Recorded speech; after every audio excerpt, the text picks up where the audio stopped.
Welcome, everyone. Welcome to Abolition Democracy 513. I'd like to begin our discussion of the abolition of property with two passages, one from Marx and Engels' Manifesto, dated from 1848, of course, and the second from W.E.B. Du Bois's Black Reconstruction in America, almost 100 years later, in 1935. Here's Marx and Engels in classic passage from the Communist Manifesto. All property relations in the past have continually been subject to historical change, consequent upon the change in historical conditions. The French Revolution, for example, abolished feudal property in favor of bourgeois property. The distinguishing feature of communism is not the abolition of property generally, but the abolition of bourgeois property. Modern bourgeois private property is the final and most complete expression of the system of producing and appropriating products that is based on class antagonisms, on the exploitation of the many by the few. In this sense, the theory of the communists may be summed up in the single sentence, abolition of private property. That was Marx and Engels in 1848. Almost 100 years later, W.E.B. Du Bois writes in 1935, Black Reconstruction in America, which we've been studying all semester.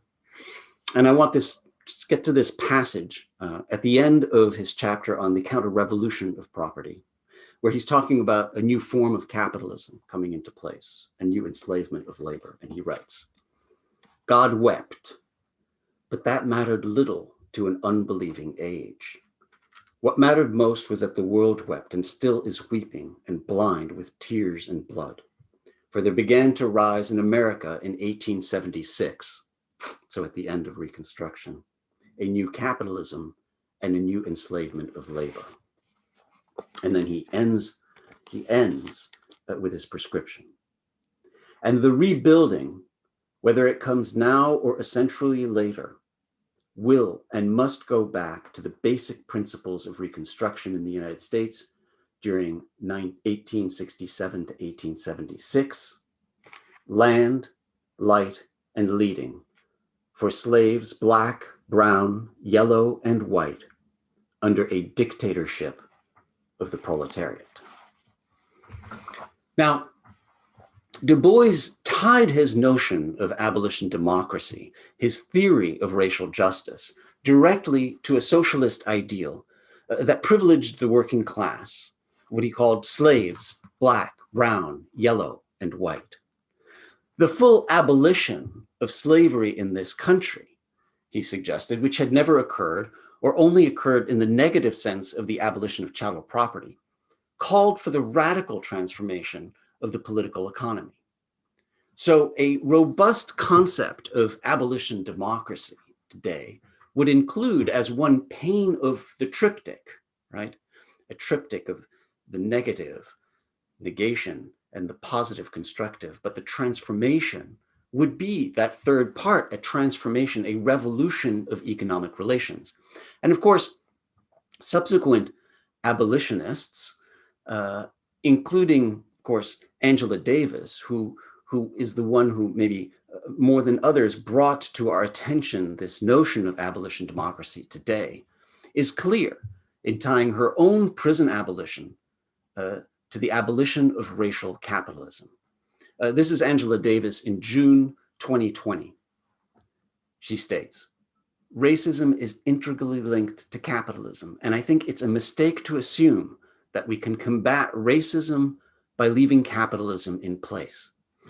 She says, the Industrial Revolution, which pivoted around the production of capital, was enabled by slave labor in the US. So I'm convinced that the ultimate eradication of racism is going to require us to move toward a more socialist organization of our economies, of our other institutions. The reason, of course, is clear. It was possible to abolish one specific form of property, chattel slavery. But without transforming property relations writ large, the racial oppression just reproduced through convict leasing and plantation prisons. If the relations of production and exchange were not themselves transformed, the same forms of racial exploitation would take place, and they did, and still do today. The abolition of slavery went hand in hand, needed to go hand in hand with the transformation of property relations.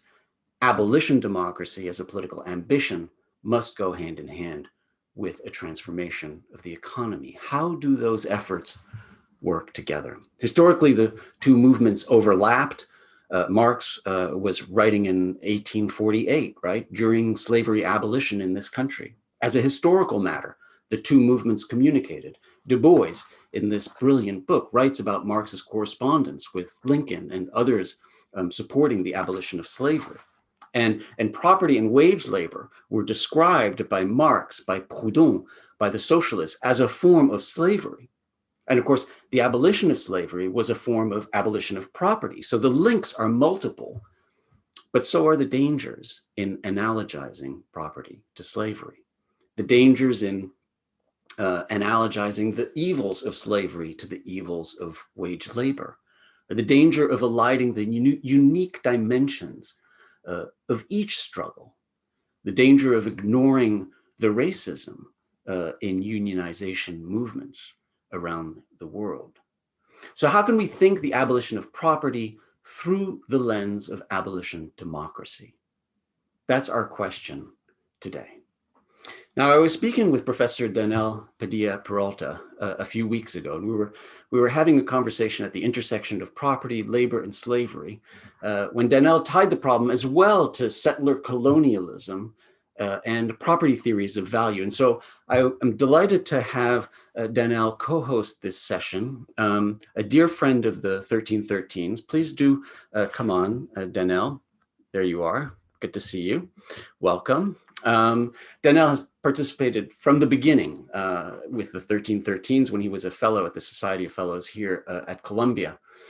Professor Peralta is a classics professor at Princeton University who researches and teaches the Roman Republic and the early empire, as well as classical reception in contemporary American and Latin American cultures. He's also a staunch believer in the importance of public scholarship, and he has also written an extraordinary memoir that was published in 2015, which is at the intersection of his migratory subjectivity and Dominican identity, and his youth experiences as a homeless young child. And of course, his formation as a classicist. The book is called Undocumented, A Dominican Boy's Odyssey from a Homeless Shelter to the Ivy League. Thanks for co-hosting, Daniel. My pleasure. It's an absolute delight to be with you today, and I'm looking forward to our conversation. Yes, and I'm looking forward to hearing, and we'll get to this in a little bit, about the relationship specifically to settler colonialism in this country, as you'll be presenting later on. And of course, so I hope that you'll interject as much as possible in the various pieces. I think your mic might be muted right now. Sorry. Yeah. Okay, great. So feel free to, we're going to do this together. So feel free to co-host. Now, let me quickly welcome and present our other philosophers. First, Amy Allen, who joins us. Amy, if you'll turn on your video, that'd be great. You're the head of the Department of Philosophy at Penn State University, one of the leading experts in critical theory, particularly at the intersection with women's studies, gender studies, sexuality studies, specializing in 20th century continental philosophy. And you run the New Directions in Critical Theory book series here that's published by Columbia University. Your book, The End of Progress, Decolonizing the Normative Foundations of Critical Theory, is something that we've read in this seminar in the 1313s. I've been teaching it to my students in France at the EHESS all of last year, actually. A brilliant book. And I hear you have a new book just out, Critique on the Couch, Why critical theory needs psychoanalysis, which draws on the work of Melanie Klein, Freud, and Lacan. Is it? There it is. Beautiful, beautiful. I want my copy. Gladly send you one. Okay, great, great, great. So I can't wait to read that. That's extraordinary. And everyone also should be reading the posts, including the post before the seminar, the post. But Amy wrote a brilliant post, which is going to kind of, in a way, shape the conversation today. Let me also invite Étienne Balibar back, our dear friend, Étienne Balibar. And Étienne, you're going to need to close your ears as I introduce you, okay? Ferme tes oreilles, because you always, because you're gonna resist what I'm saying. But okay, so ferme tes oreilles. Étienne Balibar is the foremost philosopher today. A professor at Columbia University, dear friend, I'd say co-host, co-creator, co-conspirator of these 1313s. We generally kind of run our seminars together, and it's been an inspiration to work with Étienne on these, and he's been a generous participant at all of these. You're the master of exaggeration. No, you see, I told you to. All right, his publications in English include, of course, as you know, Reading Capital with co-author Louis Althusser, Race, Nation, Class with Emmanuel Wallerstein, We the People of Europe, Reflections on Transnational Citizenship, and Equal Liberty, Political Essays. So welcome, Étienne, and thanks for joining us. And let me also invite Karuna Mantena to join us. She is also a dear friend and a friend of the 1313s as well since the beginning, a graduate school cohort, so, but although much younger than me, right? Professor of Political Science at Columbia University. We're thrilled to have you at Columbia, Karuna. Specializes in the theory and history of empire, South Asian intellectual history, post-colonial democracy. She's the author of Alibis of Empire, Henry Maine and the Ends of Liberal Imperialism, published in 2010. She's currently finishing a book on Gandhi and the Politics of Nonviolence, which is tentatively titled Gandhi's Realism, Means and Ends in Politics. Thanks for joining us, Karuna. Now, before launching into our panel and the intense discussion of the abolition of slavery and of property, and which in part builds on the intense posts that we already have posted on the website, I'd like to set the stage, as it were, and clear our minds and hearts. And we've invited a virtuoso singer and composer, Theo Bleckmann, to perform some passages from Bertolt Brecht's Threepenny Opera. Theo Bleckmann is an extraordinary artist. He was just nominated again for a Grammy Award for the 2020 award for Best Large Jazz Ensemble Album. The album is called Songs You Like a Lot. And he is a new music composer and singer, a professor at the Manhattan School of Music. And his work has been described appropriately as from another planet, magical, futuristic, limitless, transcendent, and brilliant. And I think that's the right word. He's composed for a range of instruments: piano, violin, kalimba, chimes, toy microphones, sewing machines, and he has set those compositions to poems and to a beautiful set in an album called Berlin: Songs of War, Songs of Love and War, Peace and Exile, a remarkable collection of Weimar songs and a collection of Bertolt Brecht songs, completely reimagined.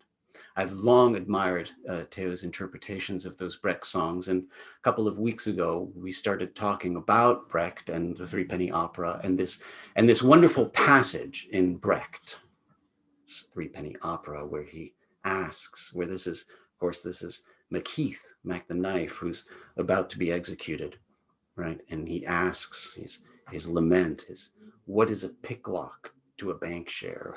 What is the burgling of a bank to the founding of a bank? What is the murder of a man to the employment of a man? Well, let me not spoil this. Theo, may I invite you to please take it away.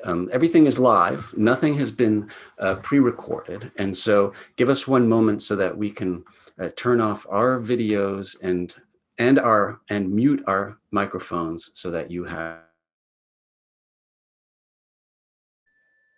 Wonderful. Thank you.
Was wollen die Leute nicht warten lassen?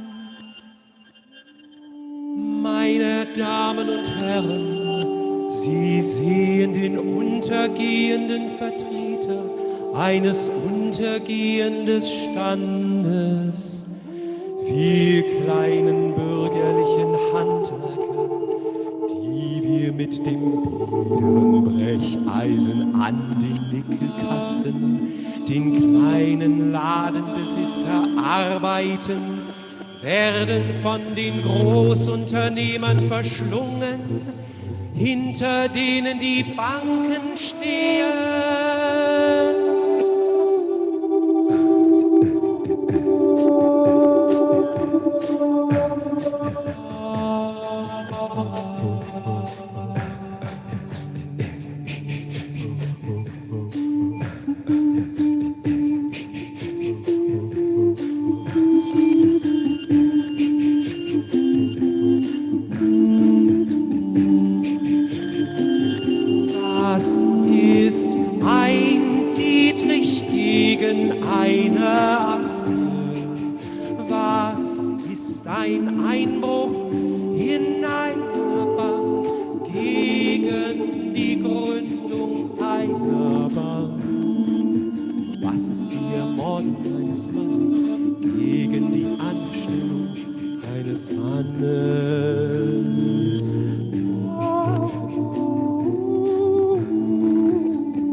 Ihr saht den weisen Salomo, ihr wisst, was aus ihm wurde.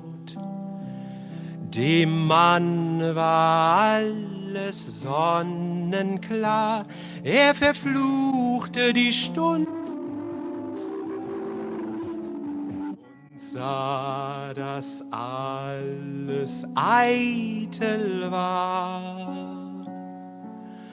Wie groß und weiß war Salomo, Und seht, da war es noch nicht Nacht, da sah die Welt die Folgen schon. Die Weisheit hatte ihn so weit gebracht. Beneidenswert, wer frei davon.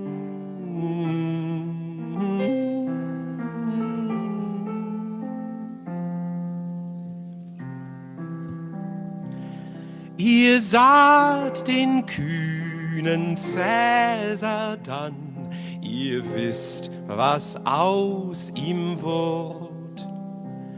Der saß wie nen Gott auf nem Altar und wurde ermordet, wie er furt.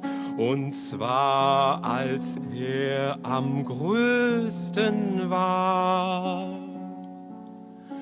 Wie schrie er laut, auch du, mein Sohn. Und seht, da war es noch nicht Nacht, da sah die Welt die Folgen schon. Die Kühnheit hatte ihn so weit gebracht. Beneidenswert, wer frei davon.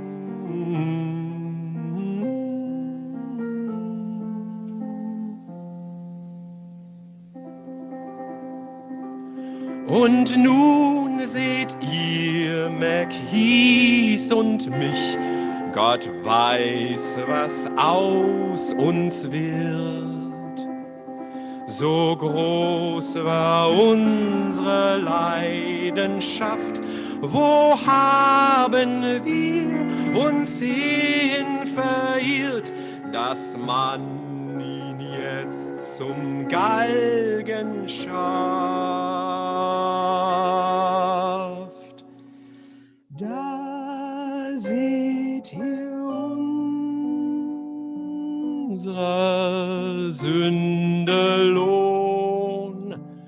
Und seht, es war da doch nicht Nacht, da sah die Welt die Folgen schon. Die Leidenschaft hat ihn so weit gebracht. Beneidenswert, wer frei davon.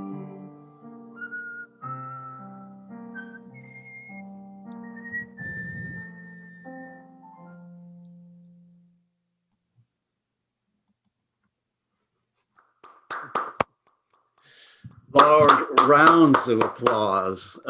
Thank you. Could you tell that was live? My machinery went off in the middle of it. Oh no, that was we're live, right? We're live. It's live. Donnell, feel free to turn on your mic as well. That was simply gorgeous and moving. Thank you.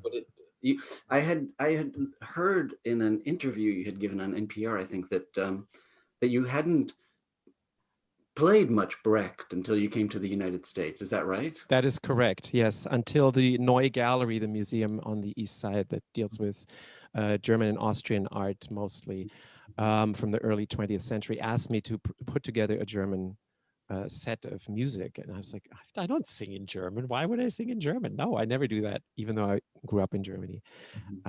So they kind of twisted my arm. And I fell in love immediately with Brecht and his, I think, unparalleled craft of being political and moving at the same time, being extremely vulnerable, but also extremely cutting. And there is a beauty to that language and to the poetry that I still cannot find elsewhere. And the composers that set him to music, especially Hans Eisler, have that same beauty of simplicity and just getting right to your heart. And of course, the lyrics are so perfect. We put the lyrics for the audience. We put them in the chat box, so you can read the lyrics.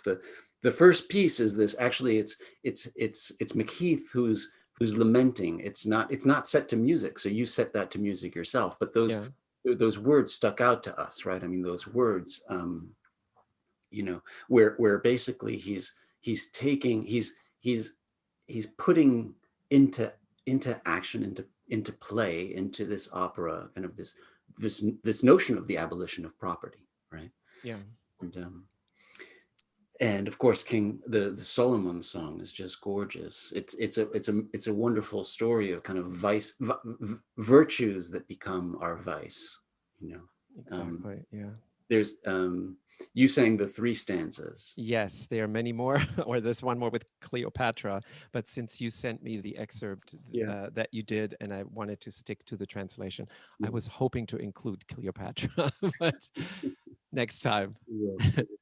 So the question becomes, of course, how do these virtues turn into vices? How do our own virtues turn into vices?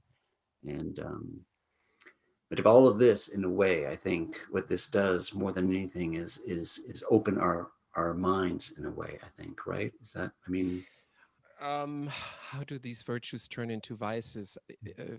That is a loaded question for another panel, I think. Yes. That includes narcissism, ego, and insecurity, perhaps. But I just want to say something. I'm extremely honored to be on this panel, and I read Amy's paragraph, and already my mind is blown, and I cannot wait for everybody to share and to speak and to take all that in.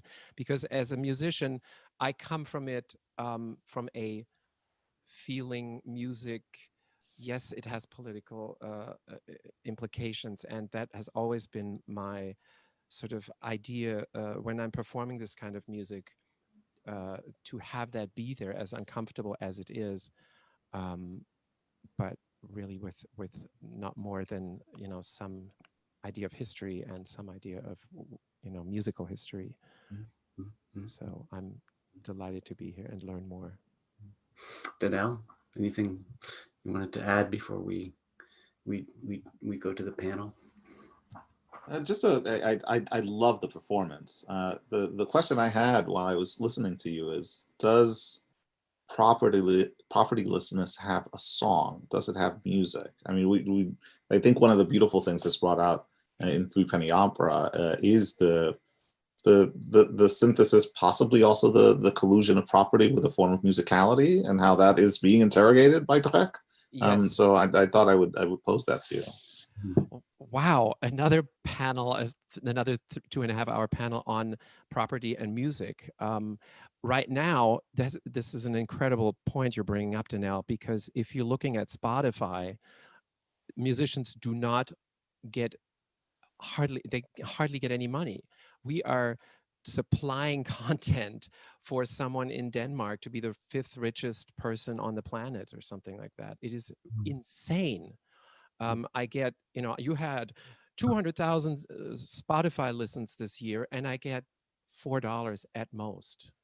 So yes, to your point, absolutely. And it's only getting worse. It is only getting worse in this time where people don't spend any money anymore on the culture and music itself, but on the devices and on the subscriptions. So it all goes away from the arts, all away from even the record companies that used to exploit artists and then use that exploited money to fund other projects, perhaps. Gone. It's all going to somebody that has no vested interest in culture anymore. Great point. Yeah. Wow. Well, we'll have to have a seminar on that, I think. Yeah. Janelle, you opened a Pandora's box. Yeah, just trying to open those doors. But I was thinking of Spotify as you began speaking, because we are at the end of year where Spotify, again, in an effort to sort of solidify and entrench its domination, has been through social media, calling on folks to come up with their, top lists of listens for 2020. And in that way, again, sort of bringing to the forefront what you outlined in your answer, which is the degree of collusion between the corporatist takeover of music and the formation of taste as a project that is intimately enmeshed with property. Yes. Beautiful. Well, thank you, Theo. We were speaking last night. I was saying this was a way to open our minds, and you were saying it's a way to open our hearts. And I think that's right. This is really your musical introduction is really a way for us to open our hearts to these questions, to the question of property and to the question of abolition. So thank you.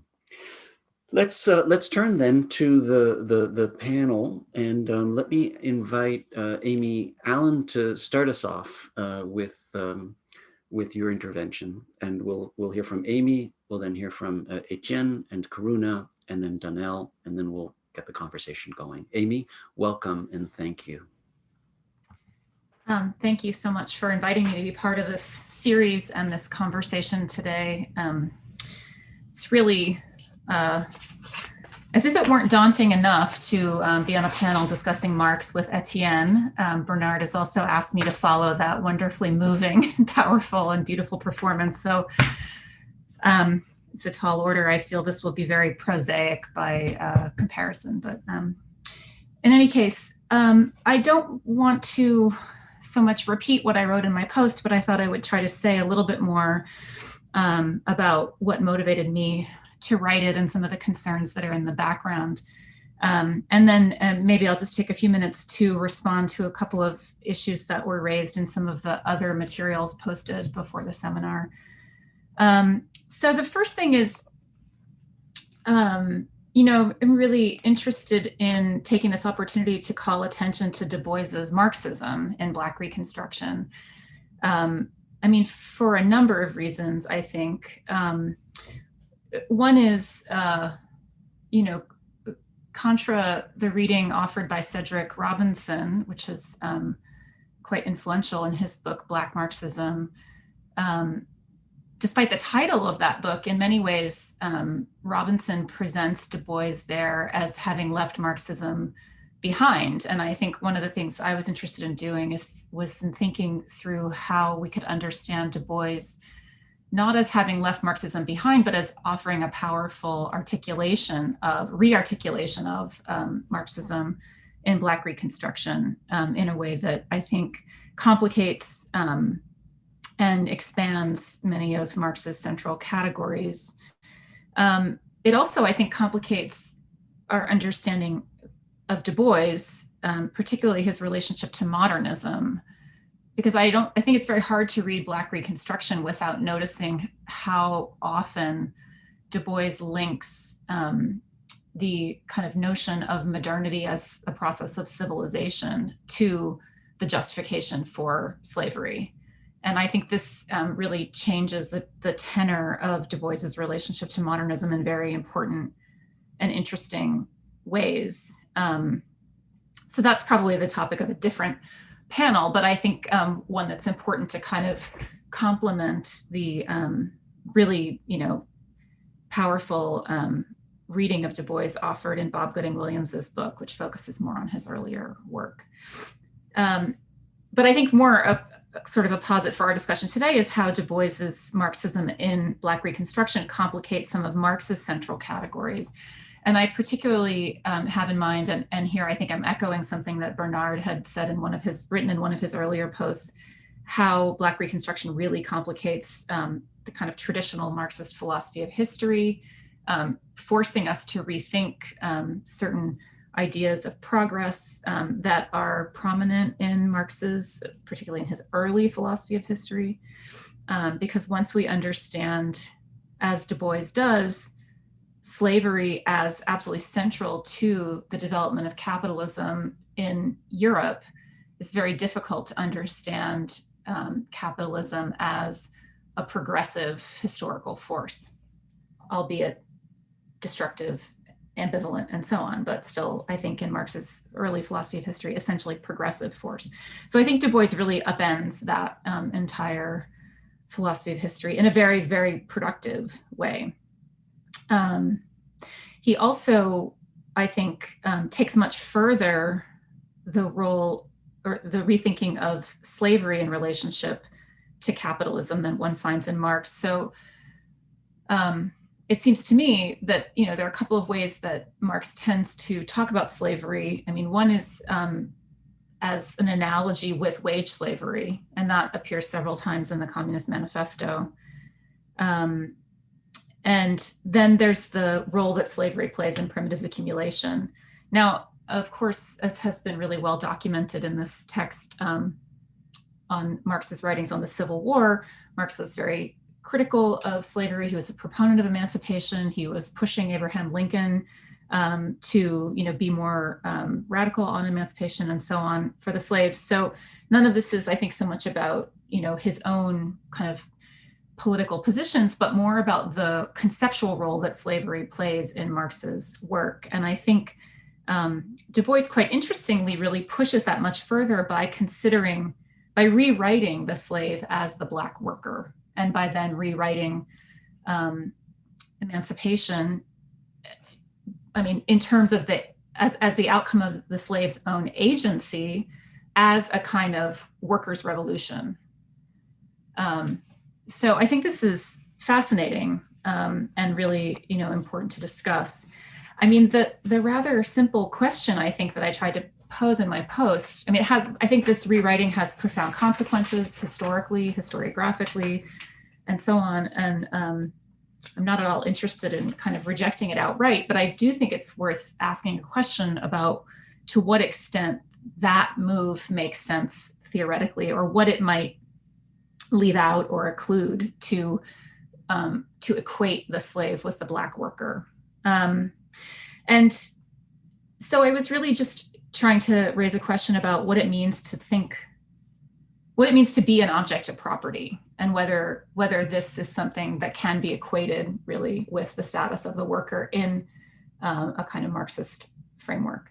And I drew in my post on this really wonderful essay by Frank Wilderson, which is actually about Gramsci and doesn't discuss Du Bois at all, but I think poses a kind of really interesting question for the framework that Du Bois offers in Black Marxism. And that is just, the question of whether what is at issue in slavery is work or exploitation, as would be suggested by thinking of the slave as the Black worker, or whether it's actually Black death. And if that's the case, then, there's a lot that would be left out by the kind of Black Marxism that Du Bois offers us in Black Reconstruction, as powerful, I think, as it is. I guess one way to put my question, I think the achievement of Black Reconstruction offers quite a lot to Marxism by expanding the Marxist framework in important ways. But from the point of view of a theory of white supremacy and race relations, it might be too constrained to a Marxist framework. And I think that, to me, comes out in the chapter on the counter-revolution of property, when Du Bois effectively, says that the overthrow of Reconstruction was a revolution of property, not of race. So in the end, he seems to hew rather closely, actually, to a kind of classical Marxist framework in a way that I think we should really call into question. So that's all I wanted to say in terms of just giving some of the background and motivation for what I wrote in the post. I did want to just flag two other issues that were raised in some of the other pieces that were posted, just to put on the table for discussion. So in one of Bernard's posts, which I thought, both were wonderful, but the question that Bernard raised about agency and the relationship between understanding emancipation as a slave rebellion and understanding the role of the revolutionary proletariat, I think is a very important question. But of course, as we all know, this idea that the revolutionary proletariat will, that the proletariat will be the source of the revolution seems to have not worked out so well historically. And in fact, the successful communist revolutions have been peasant revolutions. Étienne sort of mentions this in the wonderful discussion of the Communist Manifesto, that long piece that was posted on the website. And in fact, I think, as Du Bois himself discusses at various points, the proletariat tends often to kind of favor more trade unionist sort of accommodations with capitalism rather than a kind of revolutionary overthrow. So yes, the question of agency is important, but whose agency, and what, where do we locate the potential for revolutionary agency in terms of revolutions against capitalism, I think has to be discussed. And then the last thing I wanted to say is just about a point that was raised beautifully by both Étienne and Bernard in their posts. It's about negativism. And just to say that one of the things I find really promising about thinking about abolitionism as a critical framework more generally, and that I have really learned a lot and thought a lot about in terms of following this series up to now and preparing for today's discussion, is that abolitionism is an incredibly powerful critical framework that I think shows how a negativistic model of emancipation, by which I mean one that's rooted in a critique and transformation of existing relations of injustice or domination or oppression. So rather than being rooted in a kind of positive, utopian vision of a good society, a negativistic account is one that's rooted in a diagnosis of existing injustice or domination or oppression, and starts there and then sort of works backwards to some sort of positive prescriptions. I think this abolitionism framework really shows very powerfully how that kind of negativistic approach can nevertheless also be quite robust and demanding in terms of, its scope and the kinds of changes that follow from it. And I think that the whole, highlighting abolitionism as a critical framework really brings that that possibility to the fore, which I find quite exciting. And I'm thankful to Bernard for having framed this conversation that way. Thank you, Amy. I know Danielle wants to jump in on the agency point. No, this is just a very quick observation. With thanks to Amy for her comments just now and for her response to Bernard's post. The agency issue and its relation to the historical record of how we locate and identify agents of revolution is, I think, tied up with a broader question that we may wish to put on the table, which is whether the concept of revolution as mobilized in Marx and for different reasons in Du Bois actually renders some kinds of agency illegible and some sites for agency as illegible. So I frame this simply as a way of engaging Amy's intervention just now, because I think that what you brought out really beautifully in responding to Bernard's provocation is that there may be a way of looking at the historical record that states quite baldly and directly, well, how is this borne out in practice? But there is also an issue with the heuristic limits of revolution that we might choose to center. Mm-hmm, mm-hmm.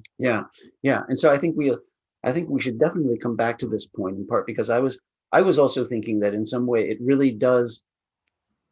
It helps in a way to separate the issues of the worker versus the African American subject today, person today, and in part it really draws the distinction between worker union politicization agency and what we would think of today maybe as the Black Lives Matter movement, right? And so that is particularly important in actually drawing a distinction. So then finding a way to separate it out in a way, finding a way to separate it from the proletariat piece without necessarily separating it from the larger aspirations of transforming economic relations.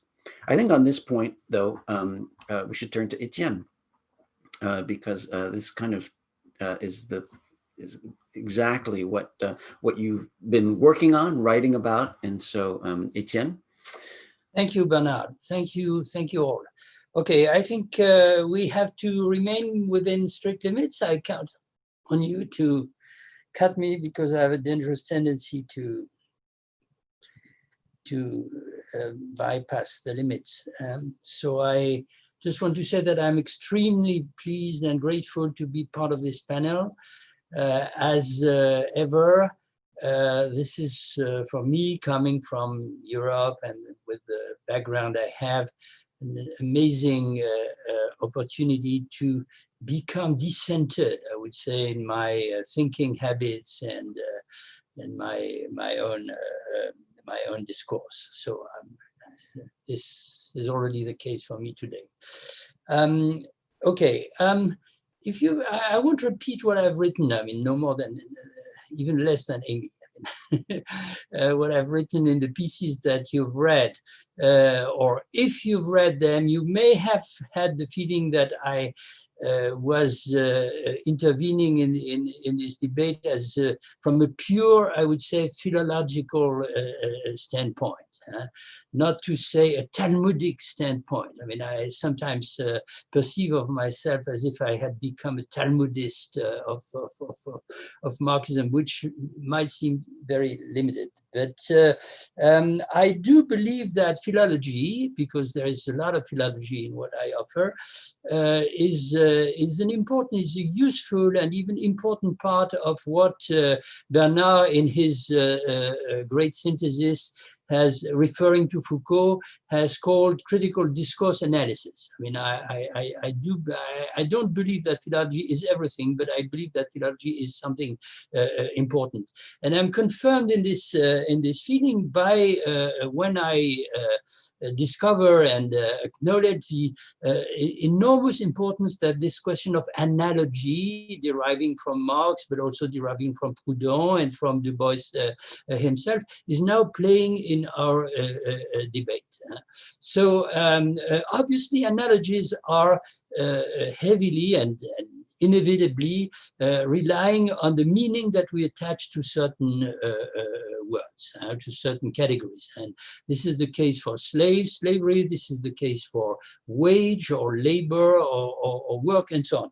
And of course, the benefit of philology is understanding that the two things are linked. I mean, all these categories are, first of all, historical. I mean, they have to become historicized, and they are not, in fact, resonating and producing the same intellectual and political effects in every context. I find it absolutely amazing, and I discovered this owing to you, Amy, and the way in which precisely somebody like Du Bois recontextualizes the meaning of certain basic Marxist categories. And second, of course, they are polysemic. And the two things are linked. Now, this is the case for property. This is the case for slave or slavery.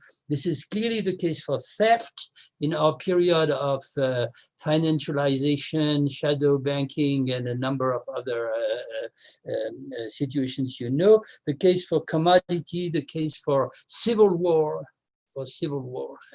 and the case for debt. And the reason why I mentioned debt is that I have in mind another quotation from Marx's repertory that you indicated, I mean, around this issue of analogy, which is a passage in the final chapters of Marx's Capital, where he, everybody knows that probably, he writes the following: the ancient slave, not the modern slave, but that could apply, of course.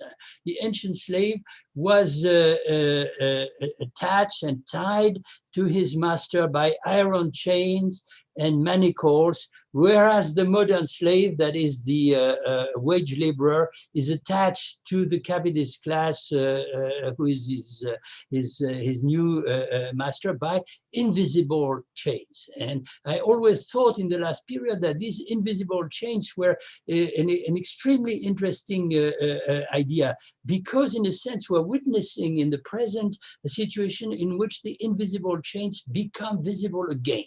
I mean, not, of course, exactly in the same form, but in the form of the huge indebtments and the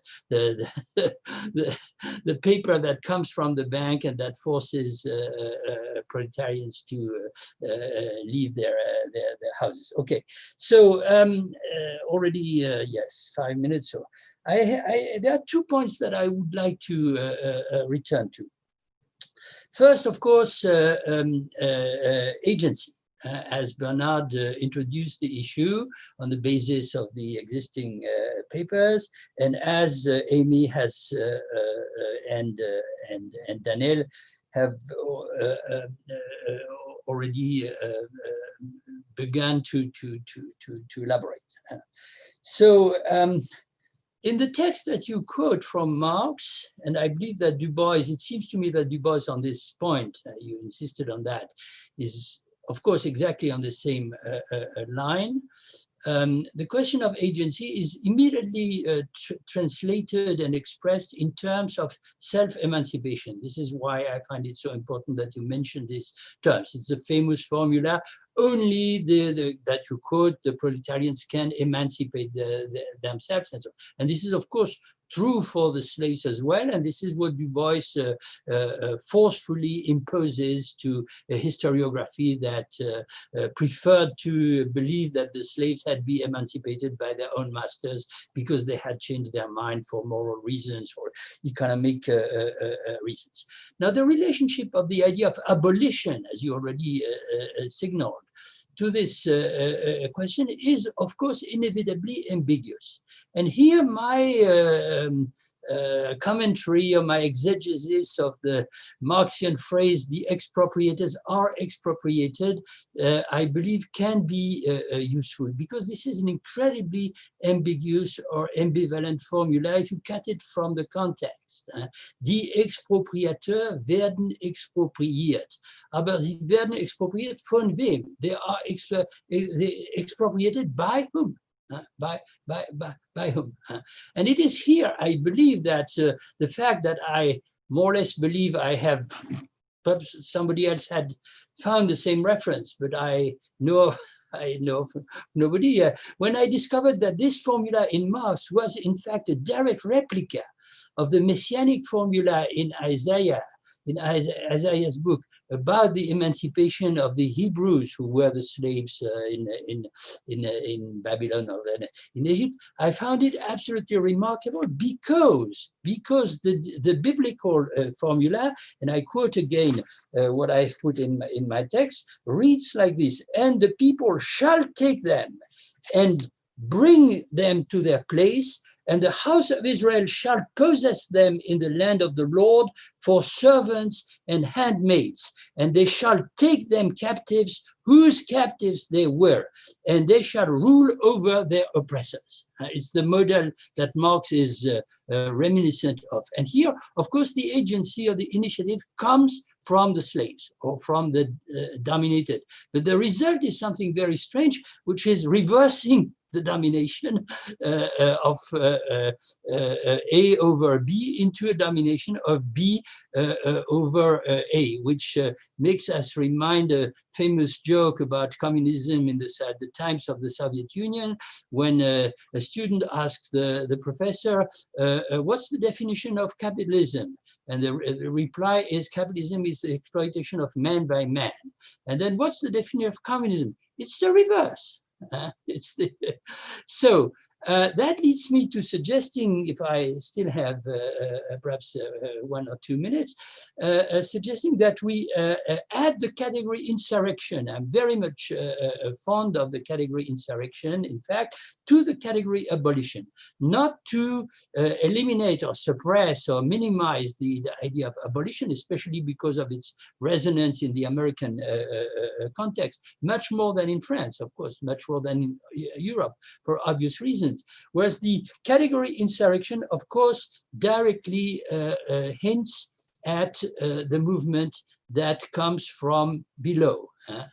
And of course, if we had time, we could discuss how Marx means, what Marx means when he speaks about the abolition of property. But in any case, what's interesting for me is looking at property from what I would call the other side.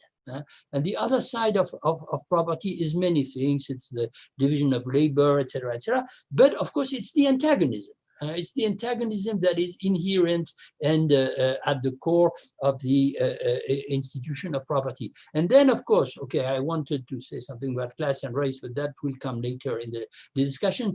I'm finished with my time, but let me just add this. When thinking about all this, I thought a good deal of the discussion we have here, and in Amy's paper, this is the long and remarkable development with the help of Wilderson, etc., on the difference being the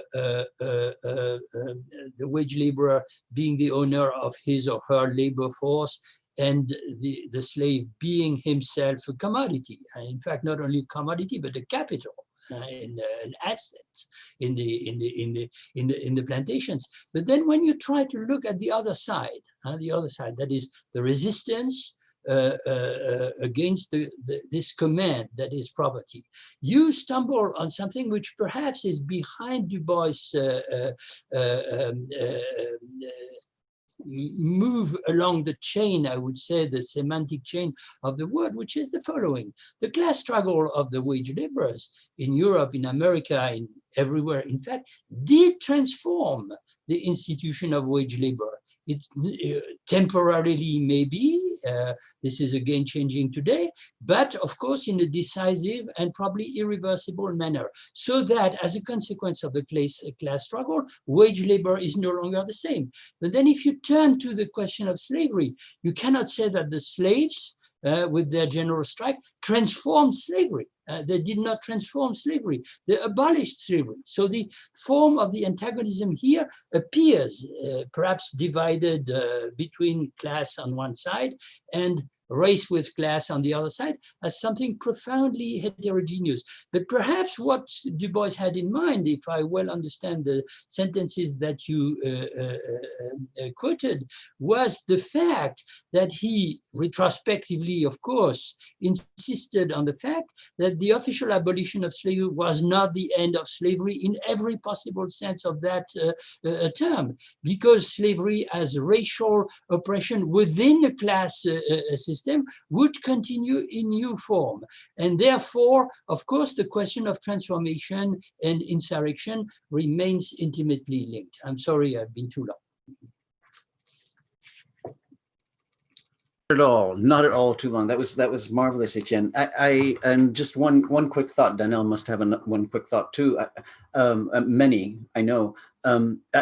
Thanks for bringing in insurrection. So we've spoken a lot. We as part of other seminars about the difference between insurrection and revolution, the different connotations, the different ways we understand it, and I think this is really helpful. In other words, adding that and all of the philological analysis we could make of insurrection as being something different than a revolution of the proletariat, because in part, as you suggested, movements from below would be.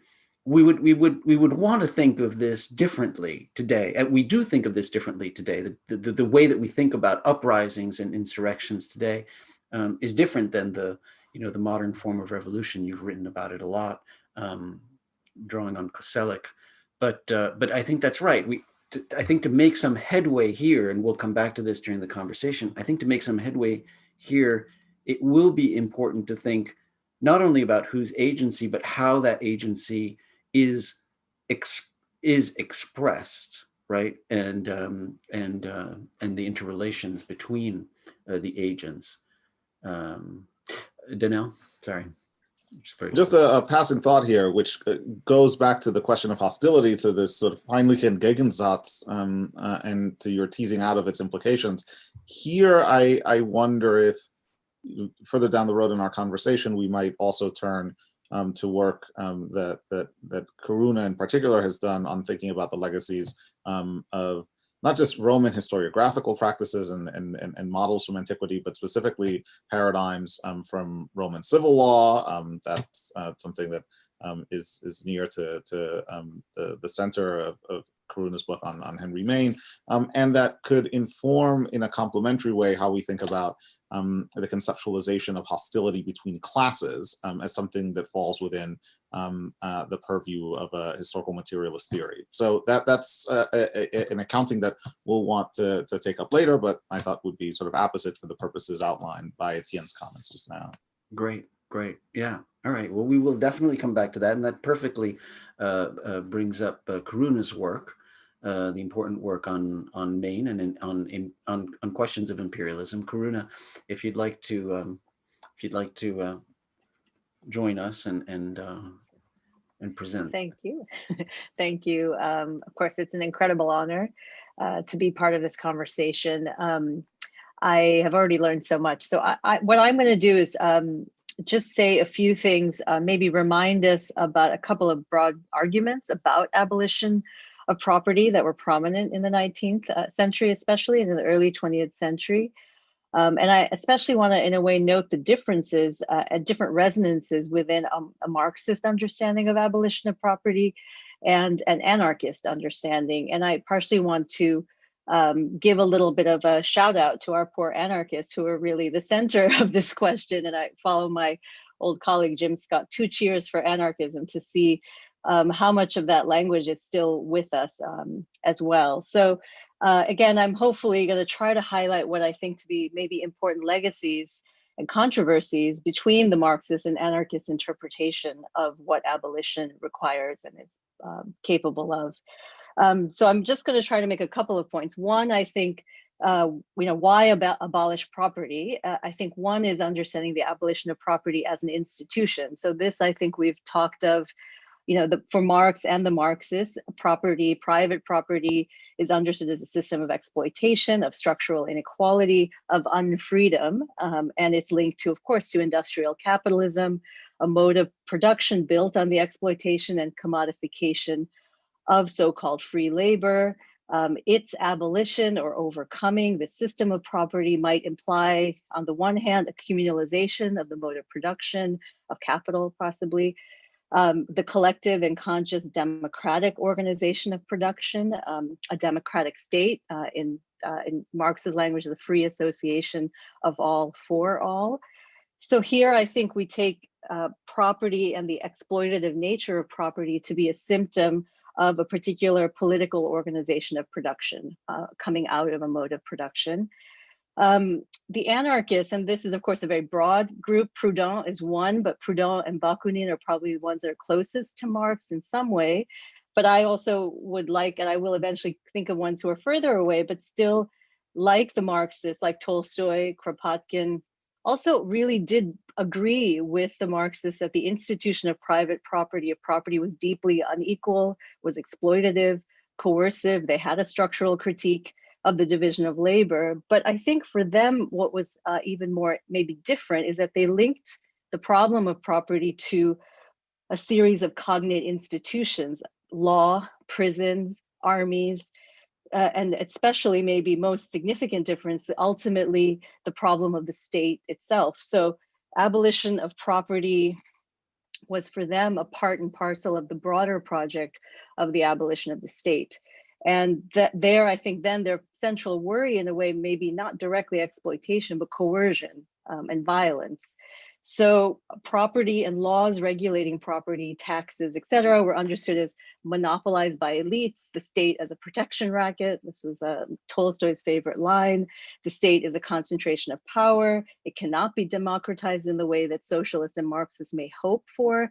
And so we should always be wary of the institution of the state as corrupting in some form. So in the anarchist tradition, I think, again, in some way, I think they're the first, I think, but maybe we can find older, along with the abolitionists, who really did think about what it would mean to live without standing armies, what it would mean to live without prisons, what it would mean to live without the death penalty, without, they were a broad standing debate about the nature of violence in modern societies. And so again, I'm someone now very interested in the history of nonviolence, so I run into and read a lot of these interesting critics, and the Tolstoyan movement especially, this was a combined vegetarians who were critical of the industrial slaughter of animals as part of the same complex of a coercive industrial division of labor. So I think there is something there that I want to just remind us and see what we can learn from that side of it too. So here, just to make the contrast, maybe again, the Marxist, property is a symptom of exploitation or economic production, or a political order of economic production, whereas for the anarchists, property is a symptom of a coercive and centralized state system, or an institution of the modern state, a system of power. So I think in some ways for our contemporary discussions, this sort of conflict or conversation comes out, especially in the most recent discussion in this seminar on abolition of police.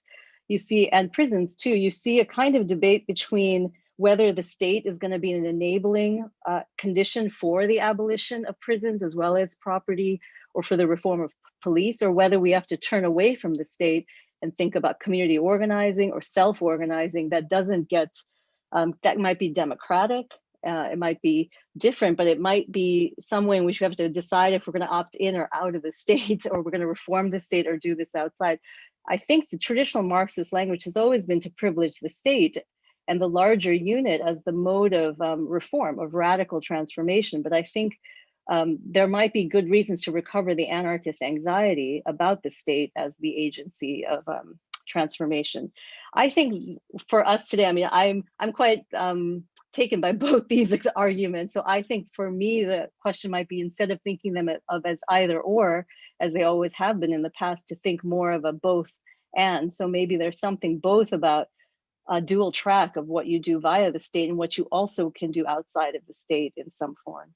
Okay, so the other point I want to bring up is why abolish property as an idea, as a theory or a philosophy. And here I think one of the things that I've always found so striking about Marx, and I bring this up, I think I partially asked Bernard to include the critique of the Gotha program, because here I think there's also, of course, Marx's critique of private property as an institution, but I think what's really powerful is also Marx's critique of the moral theory that underpins ideas of property or of bourgeois right. And so here I think property is closely connected to an ideology or theory of just desert or merit.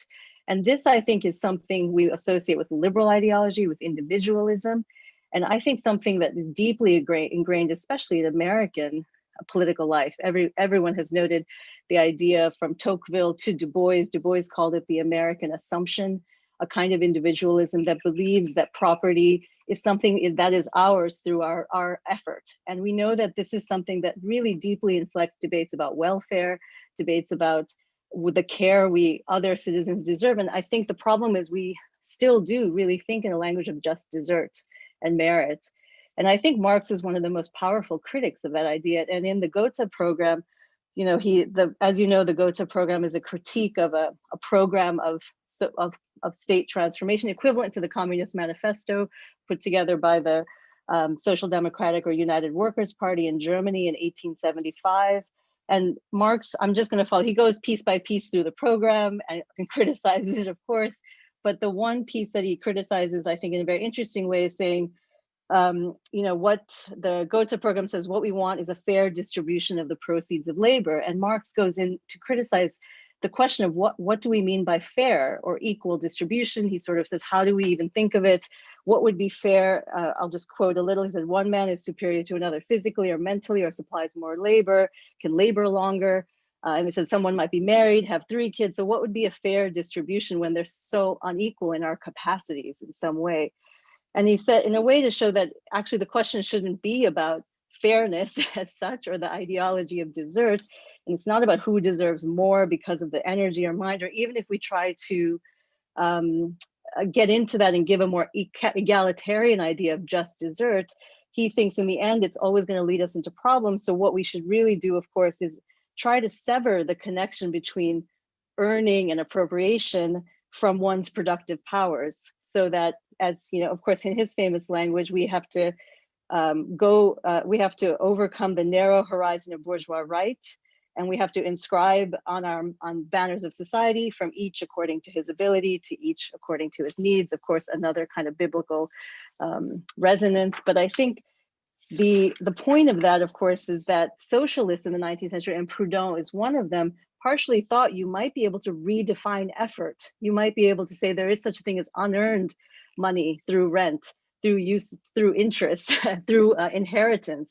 So maybe we can sort of find a radicalization of the liberal or bourgeois language of rights and find a way to have equal distribution. And Marx, I think, really raises a serious doubt about whether you can radicalize liberal politics in that way, and that maybe what's better is, instead of thinking to reject the discourse of rights and this moral theory of desert, and just think that, in fact, we shouldn't have to fulfill our needs through the intermediary notion of labor, but we should have a collective right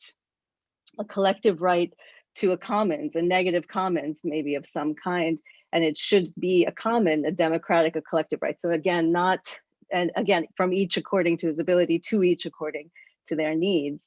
I'm running out of time, and I definitely don't want to go over. I just want to say on the flip side. So this, I think, is also very powerful because it's Marx's deep anti-moralism, an anxiety about the moralistic language of just desert.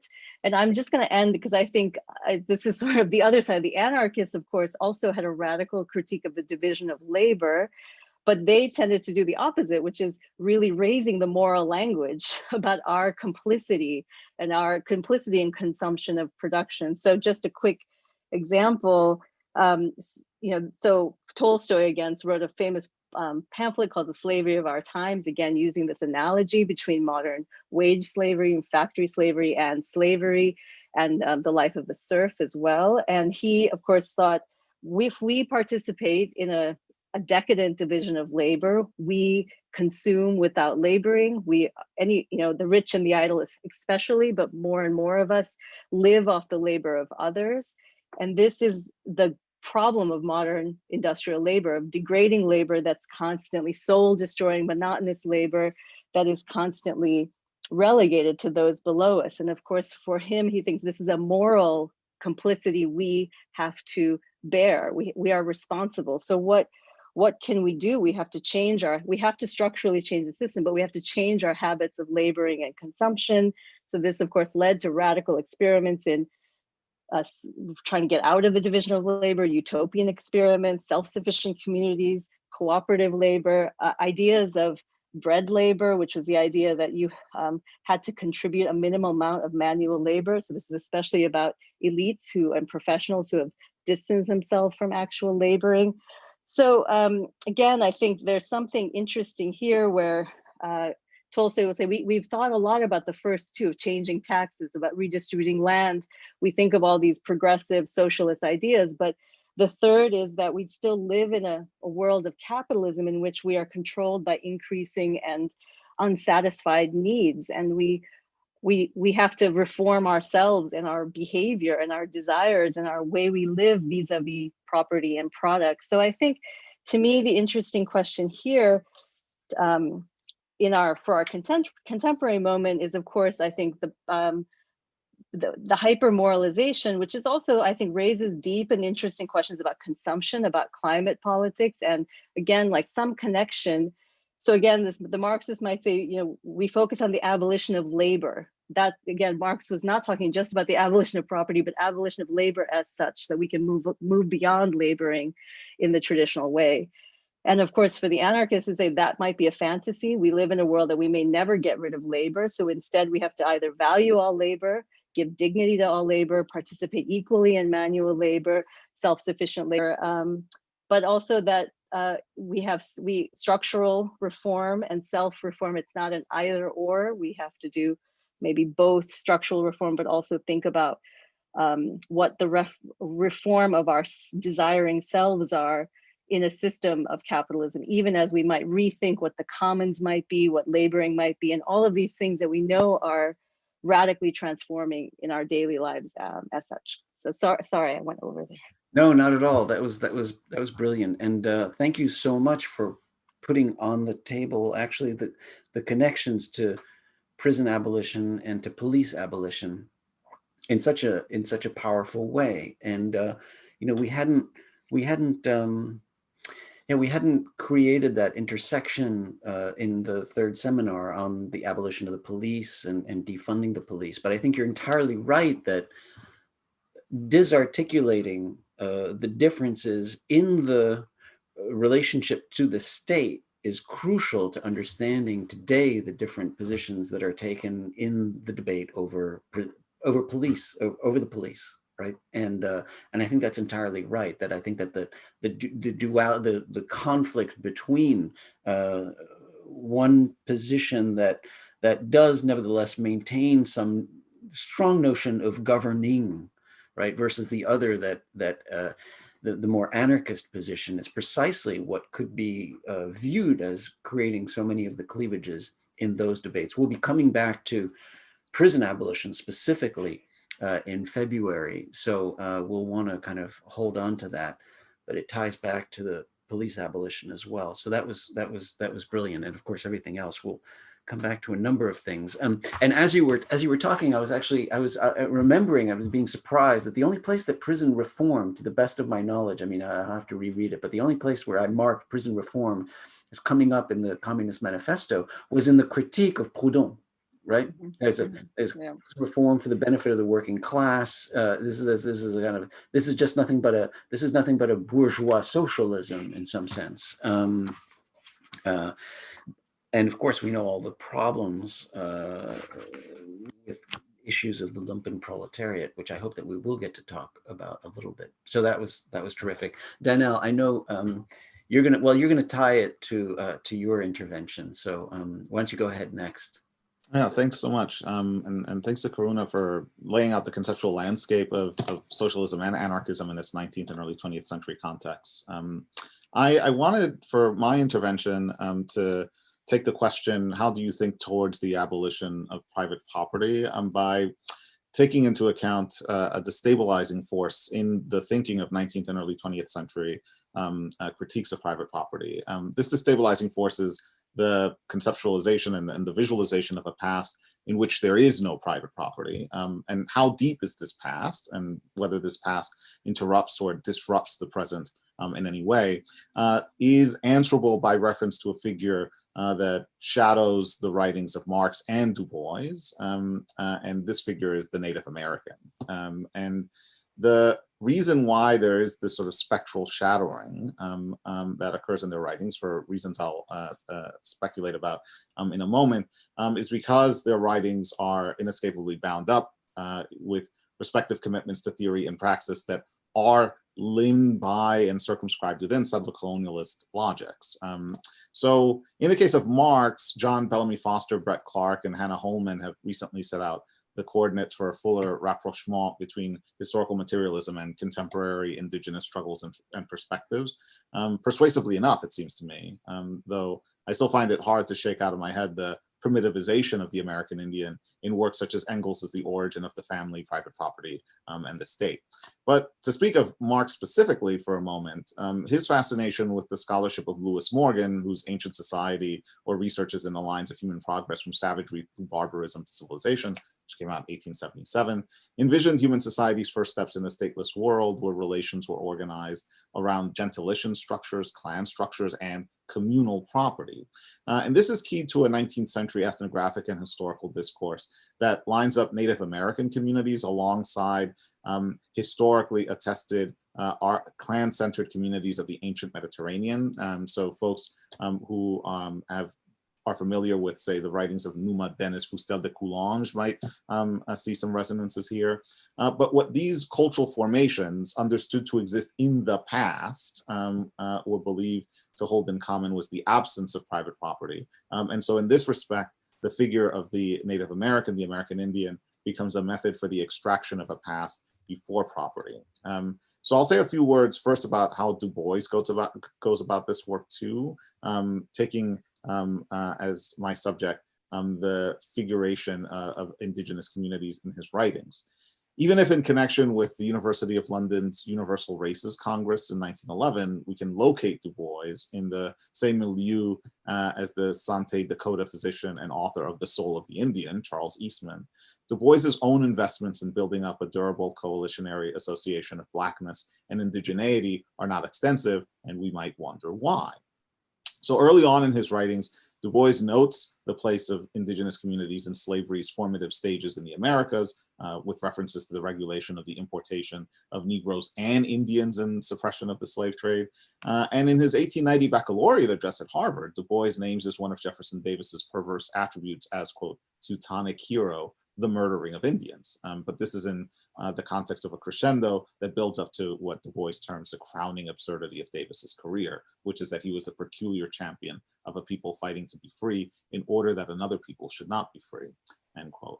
But I think it's more transparently indicative of the Native American standing in Du Bois's mind that he offers this parenthetical remark in The Negro in Literature and Art in 1913, the only real American music is that of the Negro American, except the meager contribution of the Indian, end quote. This is one of the many signs in Du Bois's writings of this effort to sort of maintain the figure of the Native American on the periphery of his thinking and of his construction of Blackness as a politic. So, courting the risk of oversimplification, I'm going to submit that the marginality of the Native American in Du Bois has one specific affinity with the Native American's marginality in Marx. And this is the presumption that the Native American exists outside of the private property relation. That's not to say that the two thinkers are ignorant of the violence of colonial expropriation by which property is taken from indigenous communities, but it's to say that for them, the Native American is posited to exist outside the temporality that's constituted by the emergence and entrenchment of private property as the dominant structure of North Atlantic hegemony. For the Du Bois, who writes in The Conservation of Races that, quote, the English nation stood for constitutional liberty and commercial freedom, end quote, the nomadic tribes that he discusses in the paragraph immediately prior to that statement are understood to precede the processes of urbanization and political formation that in giving rise to nations also usher in the present division of races as indicated by physical researches, end quote.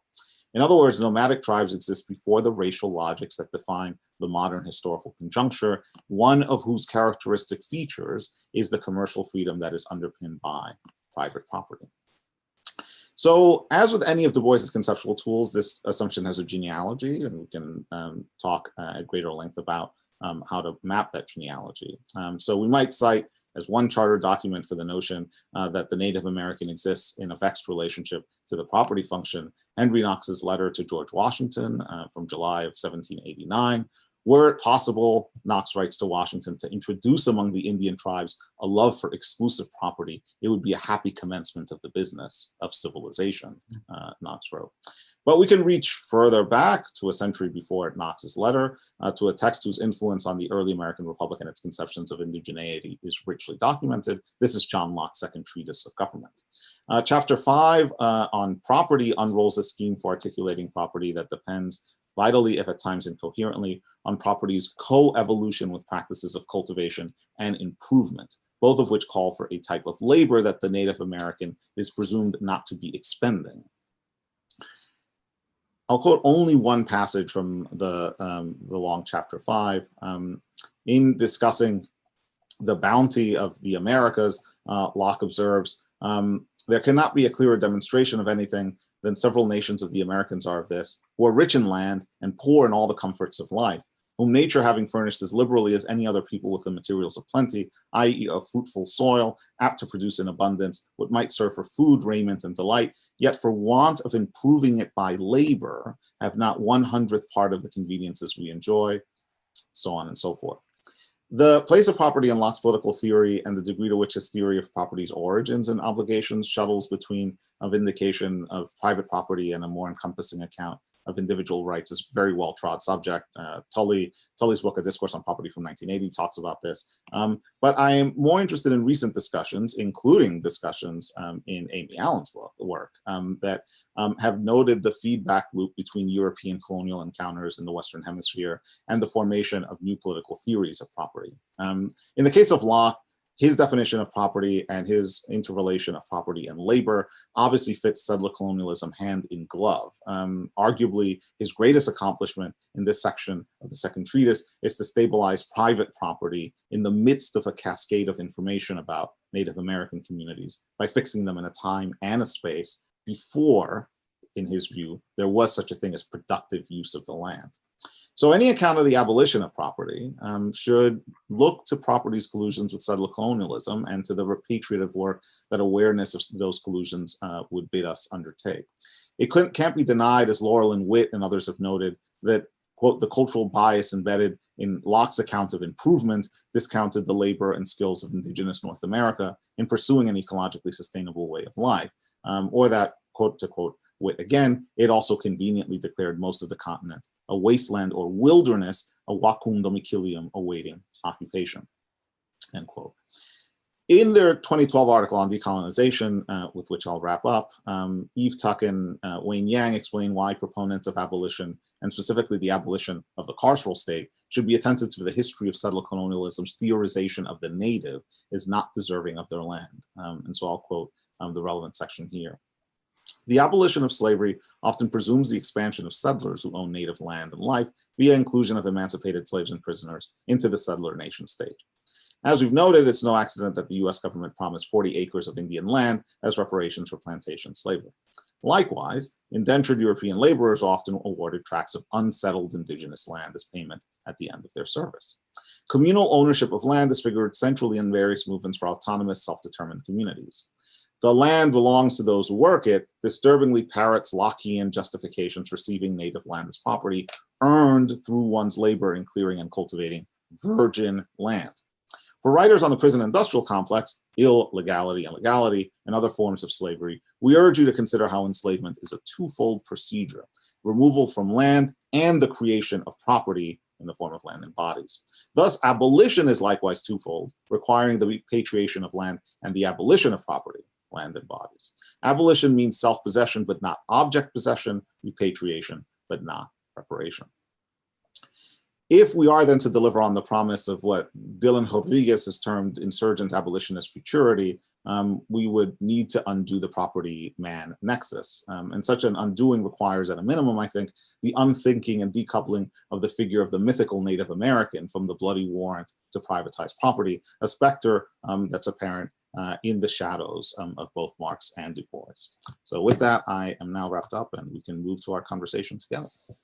Great, thank you. Thank you, Donnell. And thank you for, I think it was essential to bring the whole, that issue of settler colonialism into the conversation to enrich the conversation. So I want to, so those have been extraordinarily rich presentations, and I'd like to try to take a one step back from some of the details, which we'll get right back into, I'm sure, because I see four dimensions. I want to pull 4 dimensions from the 4 talks and see what we can do to think about them, particularly,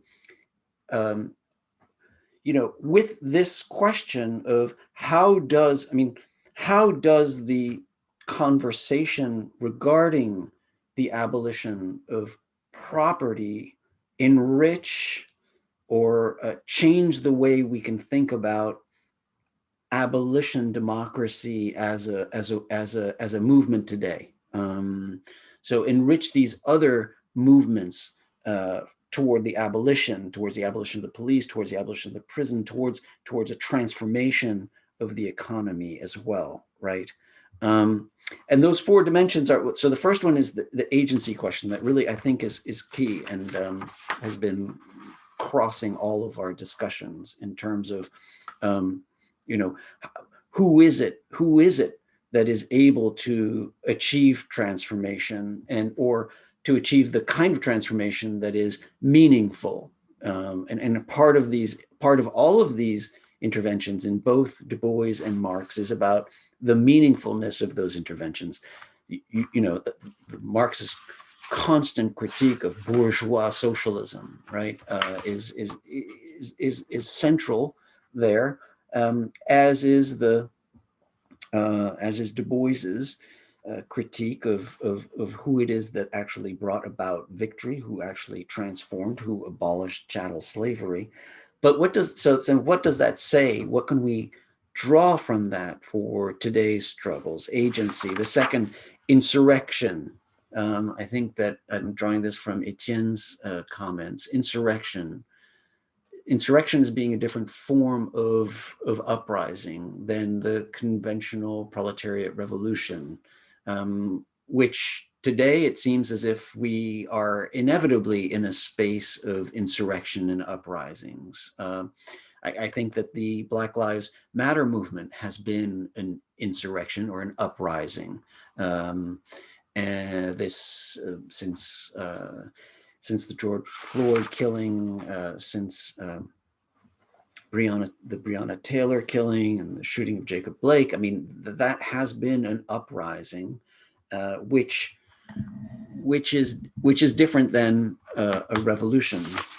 So we might ask, are we at a stage at which it is not imaginable to think through the more conventional models of Marx, but that we have to think about action in a different way? The third is the role of the state, and so of course there's so much confusion, right? The role of the state, which was really what Karuna was trying to put the greatest pressure on. The state, or for, in the Communist Manifesto, the word the state is used, but the state is supposed to be the ruling of the working class. It's supposed to be the proletariat as governing, right? And so that raises a lot of complicated questions as to the status of the state in Marxist thought,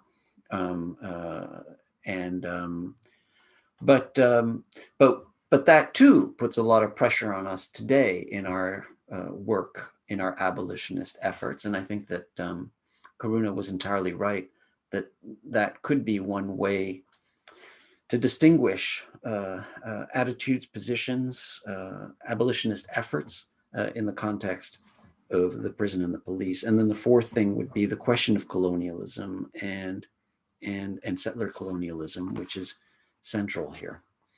So maybe I'd like to give the folks who've been presenting, they've been an opportunity to weigh in on at least one of these dimensions. We've got a set of questions. I know Amina Hassan Birdwell has a few questions, and so I'm going to invite her to come on in a minute. But before we do, is there anything on these four dimensions that you'd like to add to, Amy, Etienne, Karuna, before we go into the question and answer, as to what we can draw from this for our current struggles that I've been placing under the rubric of abolition democracy? Amy? Well, I don't have a lot to add right now, but just thanks so much to Etienne and Karuna and Danelle. Those were really wonderful talks and presentations, and I found Danelle's critical exposition of the assumptions about property in Marx and Du Bois to be absolutely right on point, and really important to think about. Another way of thinking about the limitations of a kind of classical Marxist framework and the ways in which it might need to be expanded in order to create a genuinely intersectional abolitionist framework. It calls to mind, for me, I guess, a question that has been kind of bubbling along as everyone's been talking, and maybe has even surfaced in a couple of I haven't followed all of what's been put up in the Q&A in the chat, but in some of the early remarks there, is just what really does Marx mean by the abolition of property? I mean, I've always thought it was something very specific. It's the abolition of private property and the means of production, and the abolition of the private control and ownership of the surplus that is of profit, right? So,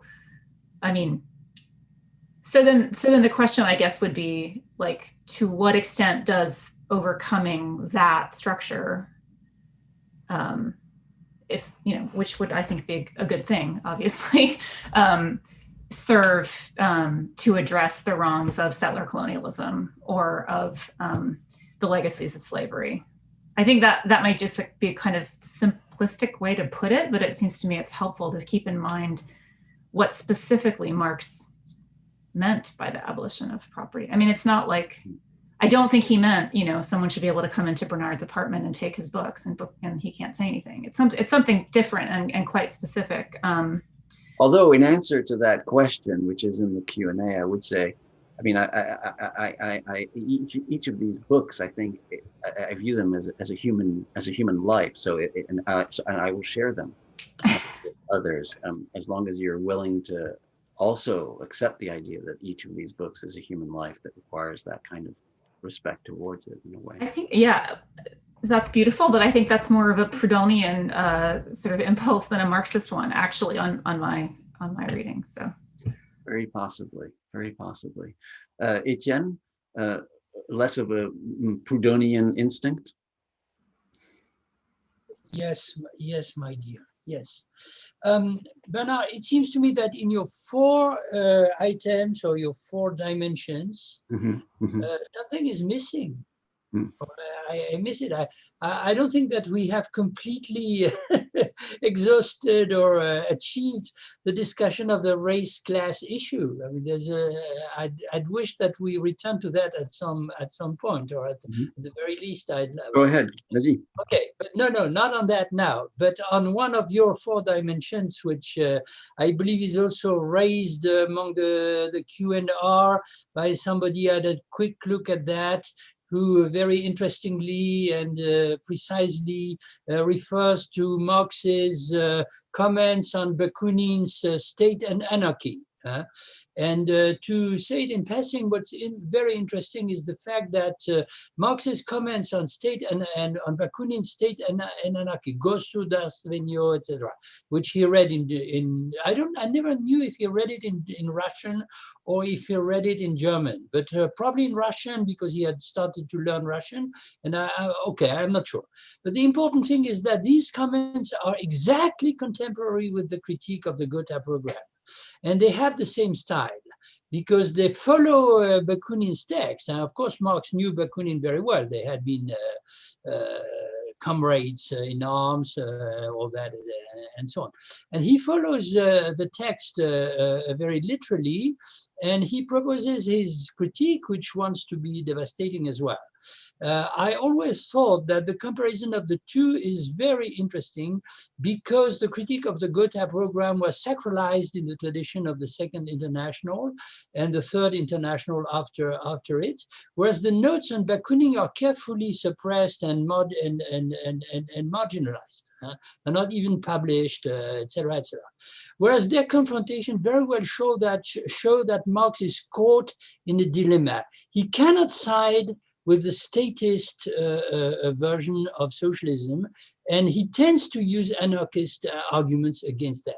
And he cannot side with the anarchist views of Bakunin, Proudhon, and others, and he tends to use statist arguments against them, which convinced me a long time ago that Marx had enormous difficulties in framing a political theory or a concept of the political of his own, except if you take this unity of opposites as being, in a sense, the core of the difficulty. Now, if you give me one more minute, allow me to add something on the question of the state.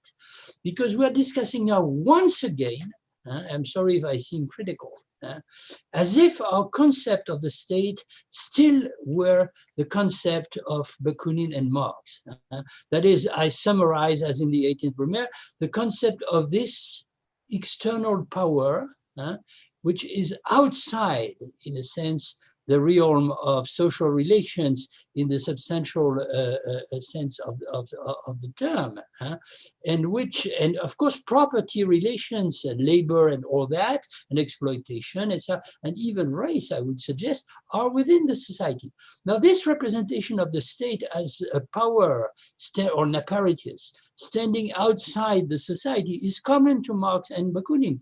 This is why Marx once in the correspondence furiously wrote, "But I am the true anarchist." The only difference between Bakunin and me is the fact that I know, or I try to understand how to get rid of the state, to deconstruct its power. Whereas Bakunin just repeats, let's abolish the state, but doesn't say how. Now, this idea is a liberal idea of the state. It's a Whig concept of the state. And nobody has demonstrated that better than my dear and a friend, Immanuel Wallerstein, the late Immanuel Wallerstein, in the first chapter of the 4th volume of his great history of the modern world system. He says the paradox that is common to all the ideologies of the 19th century, the liberals, the socialists, and the conservatives, is that they all claim to speak in the name of social forces and for social transformations, and want the state to be as far away from that as possible. But at the same time, of course, they're all using the state one way or another to operate these transformations within the society. Now, we could elaborate very long on that, and particularly we could suggest that the socialist revolutions in the 20th century, the Bolshevik Revolution, in a sense, were themselves prisoners of the idea that they should reverse this blindness and actually and explicitly use the state as the external force, lever, to transform the society. But the state is not external to the society. We live in a world where the so-called statist state institutions, including the police, of course, and the prison system, and the social relations are completely enmeshed. We need a broad concept of the state. We need a Gramscian concept of the state, or something more elaborated than that. And therefore, the question is not whether we use or we don't use the state to transform the society or abolish this or that catastrophic institution. It's whether we're able to transform the state or not. And this is the one. This is not the only, but this is one of the key questions in this in today's situation everywhere. Now, whether insurrections are enough or the magic words to do that, I don't know, but I don't believe. But I'm sure that insurrection that would not be aiming at producing transformative effects within the state structure itself, etc., would not have any serious impact on today's conditions of living. Right. Which is why so often in your work, at least, you return to revolution. There's this skepticism about the power of insurrection that is a refrain, I think, right? But, I'm not skeptic. I've written everywhere in the last times that insurrections, among others, regulations, utopias, etc., are the central element in every strategy of transforming capitalism. Without insurrections, you have no forces, and if you have no forces, you transform nothing. Right. But if there is some distinction with the modern notion of revolution, there is, I often find in your work still a kind of an aspiration to those to that other, to the revolution as the unextinguishable or something. I remember a certain passages, something that can't be extinguished. Okay, so Karuna, I want to give Theo an opportunity to jump in. I'd like to ask actually Amina, Hassan Birdwell, and Bob Gooding-Williams to also turn on your videos because you're going to be coming in next. So please join us with, you have great questions and we want to hear you as well. Karuna, do you want to jump in? Theo, do you want to prepare to jump in, Karuna? Maybe I'll just say something very quickly. I completely agree with Étienne on everything, but especially this idea that the question really, I think, is right about our contemporary question, and for Marxists, I think, about what it means to transform the state. What is the state?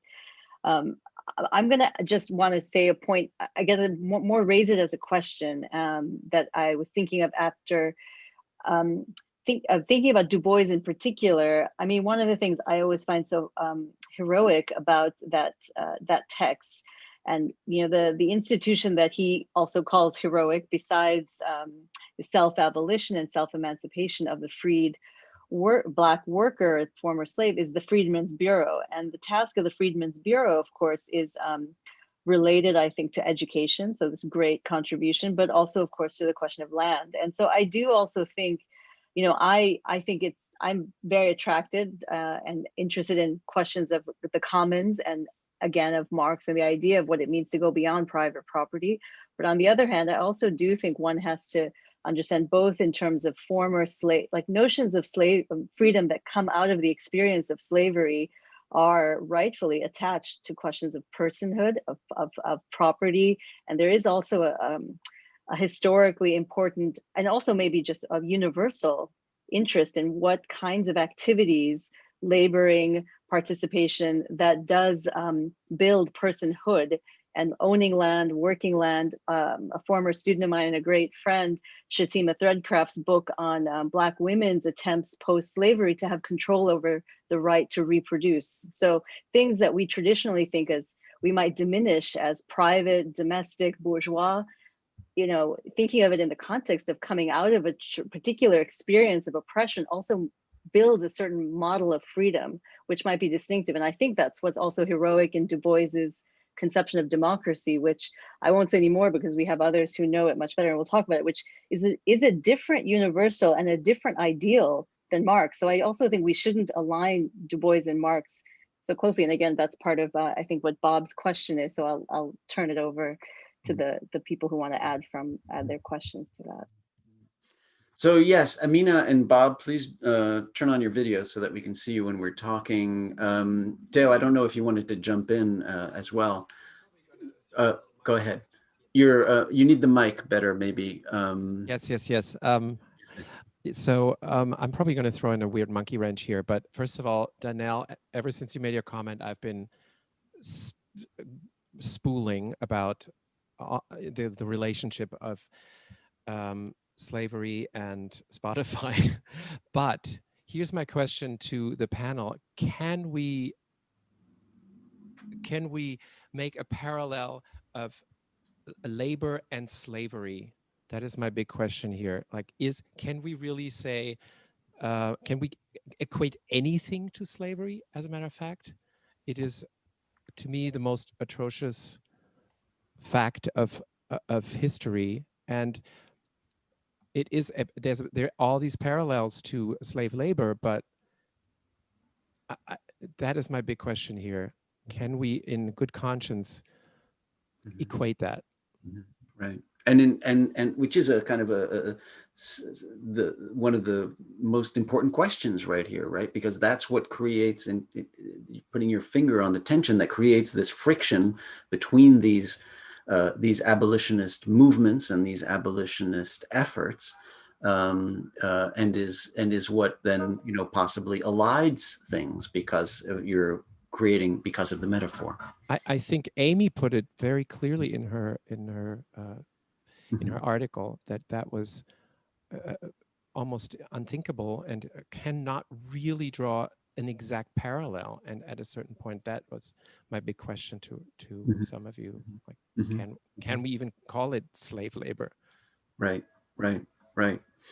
Amina, do you want to jump in, and then Bob, and then we'll try and, because you, both in terms of comments and questions. I mean, I know that these are presented as questions, but I feel that there's more than just question there. There's real comment. So let's start there, Amina.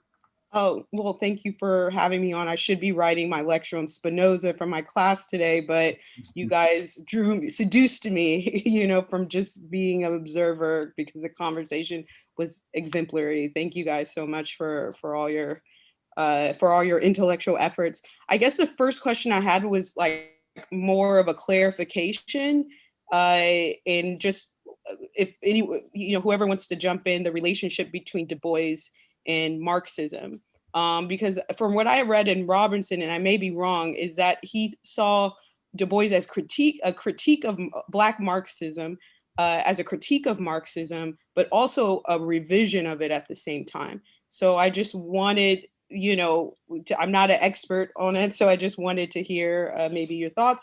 And then the second is more of a comment, but I guess it's also a question, and it's pretty heavy loaded, but that's just my style, I guess, is that, you know, what seems to be missing from this conversation about the state or empire and imperialism, the acquisition of private property in slavery, is the function of war, which it seems that no one has mentioned here.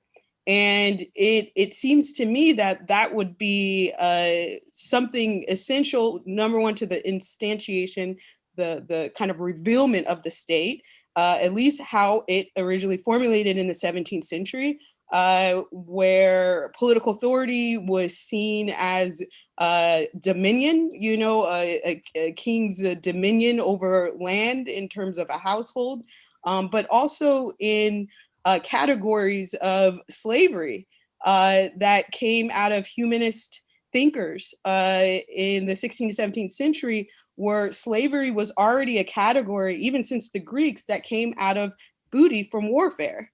Like that, this acquisition of resources, as well as the acquisition of land, and human beings being goods that you can take after warfare.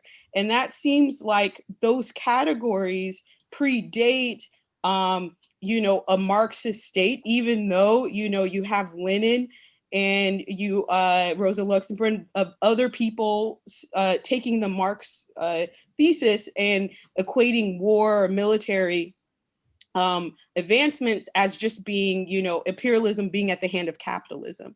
But you see a discourse prior to that where the legitimization of slavery came out of what to do after war. How do you deal with a conquered people?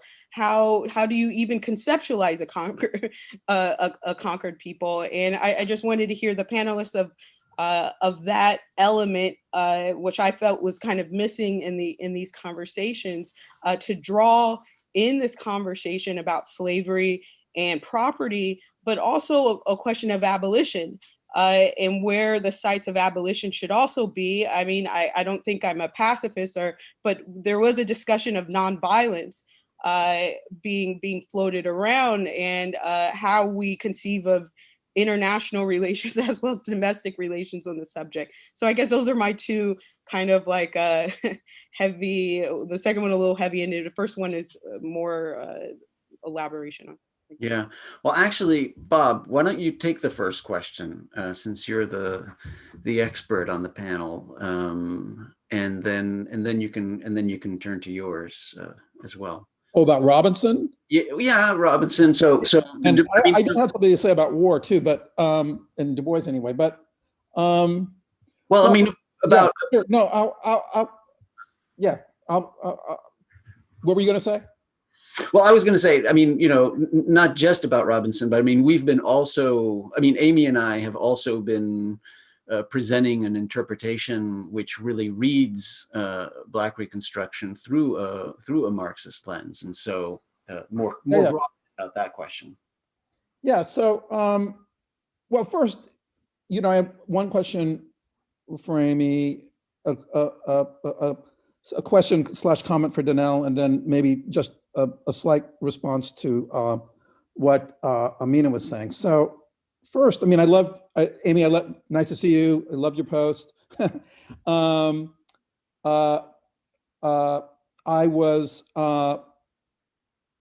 generally sympathetic with your discussion of Robinson in your post and the comment you made in your presentation today. I think thinking about Du Bois as an intersectionalist theorist avant la lettre is fruitful, although the Wilderson inspired critique is well taken. My question, though, it has to do with the category of democracy, which we talked about I think 2 sessions ago in 1313, and the role the category of democracy is playing in Du Bois's thinking from the time of World War I, through the writing of Black Reconstruction, and it's a central a category in Black Reconstruction. At some point the title was supposed to be something like the Black Reconstruction of Democracy in America or something like that. And so it seems to me that so my worry is this, that with a few exceptions, much of the discourse about racial capitalism when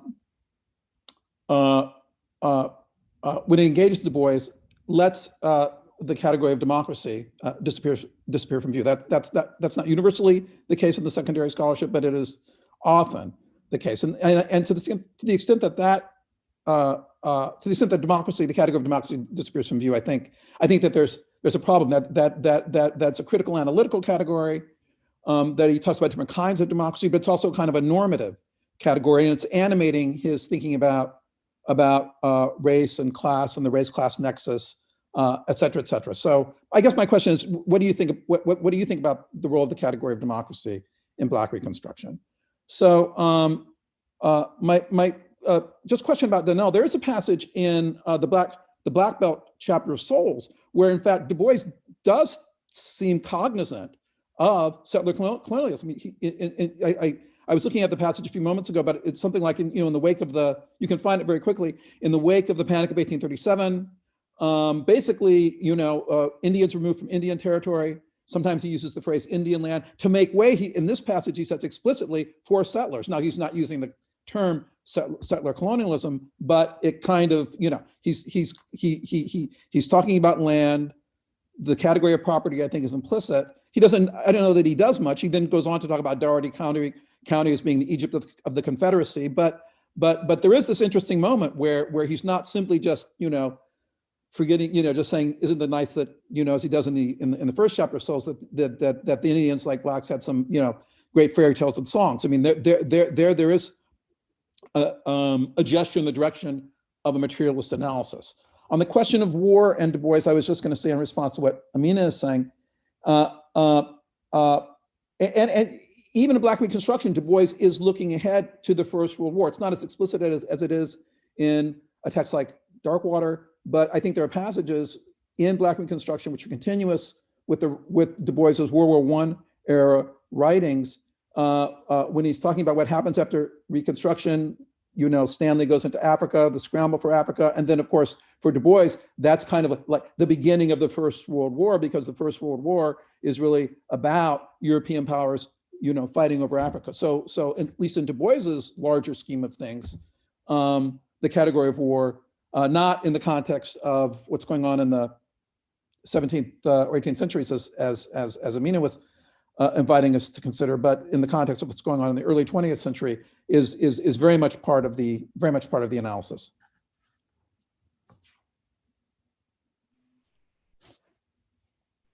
I'm done. You're muted. Oh, Donnell, sorry. No, it's fine. I wanted to thank Bob for the intervention. That same passage in Souls has been dancing in my head because what I find striking about his discussion of Native Americans in the Black Belt chapter is the chronological sequencing bit that I had referenced in the remarks, right? So as you pointed out too, there is a time when they were there, waist deep. They fought beneath the tall trees, right? And then they glide into the West. Then came the Black slaves. This that we pass as we near Atlanta is the ancient land of the Cherokees. There's all this language that references their existence, only then to displace them temporally and spatially as no longer being there. Yeah, which is very much, I think, related to some of the concerns I flagged in the talk. But I think it is important to acknowledge this point that despite my overplaying of Du Bois's sort of intention to sort of peripheralize the Native American is there, especially when he talks about land. It's just a ghosted presence, right? I thought I would sort of remark too briefly on Amina's question about warfare and warfare's role in the constitution of the slave as property. And I would imagine that Karuna also has many thoughts too here because of her work. But there is this long tradition in Greek-Roman discourses and in their reception concerning the relationship between the slave as a person who captured on the battlefield is saved from death. This is the jurisprudential etymology that we already see among Roman legal experts, and the development and elaboration of laws concerning the holding of that property, that human property. And here too, it's instructive to note that this tradition emerges in sort of conscious refutation of, or an attempt to refute, an Aristotelian pedigree that bases itself on natural slavery. In fact, Aristotle in the Politics already acknowledges that there are people who object to this idea of natural slavery and who say that slavery is constituted through the battlefield, and that it is from the facts of the battlefield that all of our analyses of slavery should proceed, right? This is then taken up in a pretty dramatic fashion by Roman jurisprudence and by receptions of Roman jurisprudence down to the early modern period. So I think that intervention is absolutely right on. The question that I have is whether moving into a 19th and early 20th century context, we can sort of think anew or afresh about how that reception is operating to condition some of the notions of property that are operative in Marx and in Du Bois, but for very different reasons. But I'll cede the floor there. Karuna, that was a good move to you, and then I get to Étienne and Amy as well. Karuna? I just had a quick thought about the war question, which I do think is really important. I also think on the other side, I mean, I think one of the most amazing historical facts is that emancipation also in the Americas was almost always happened 100% under conditions of warfare.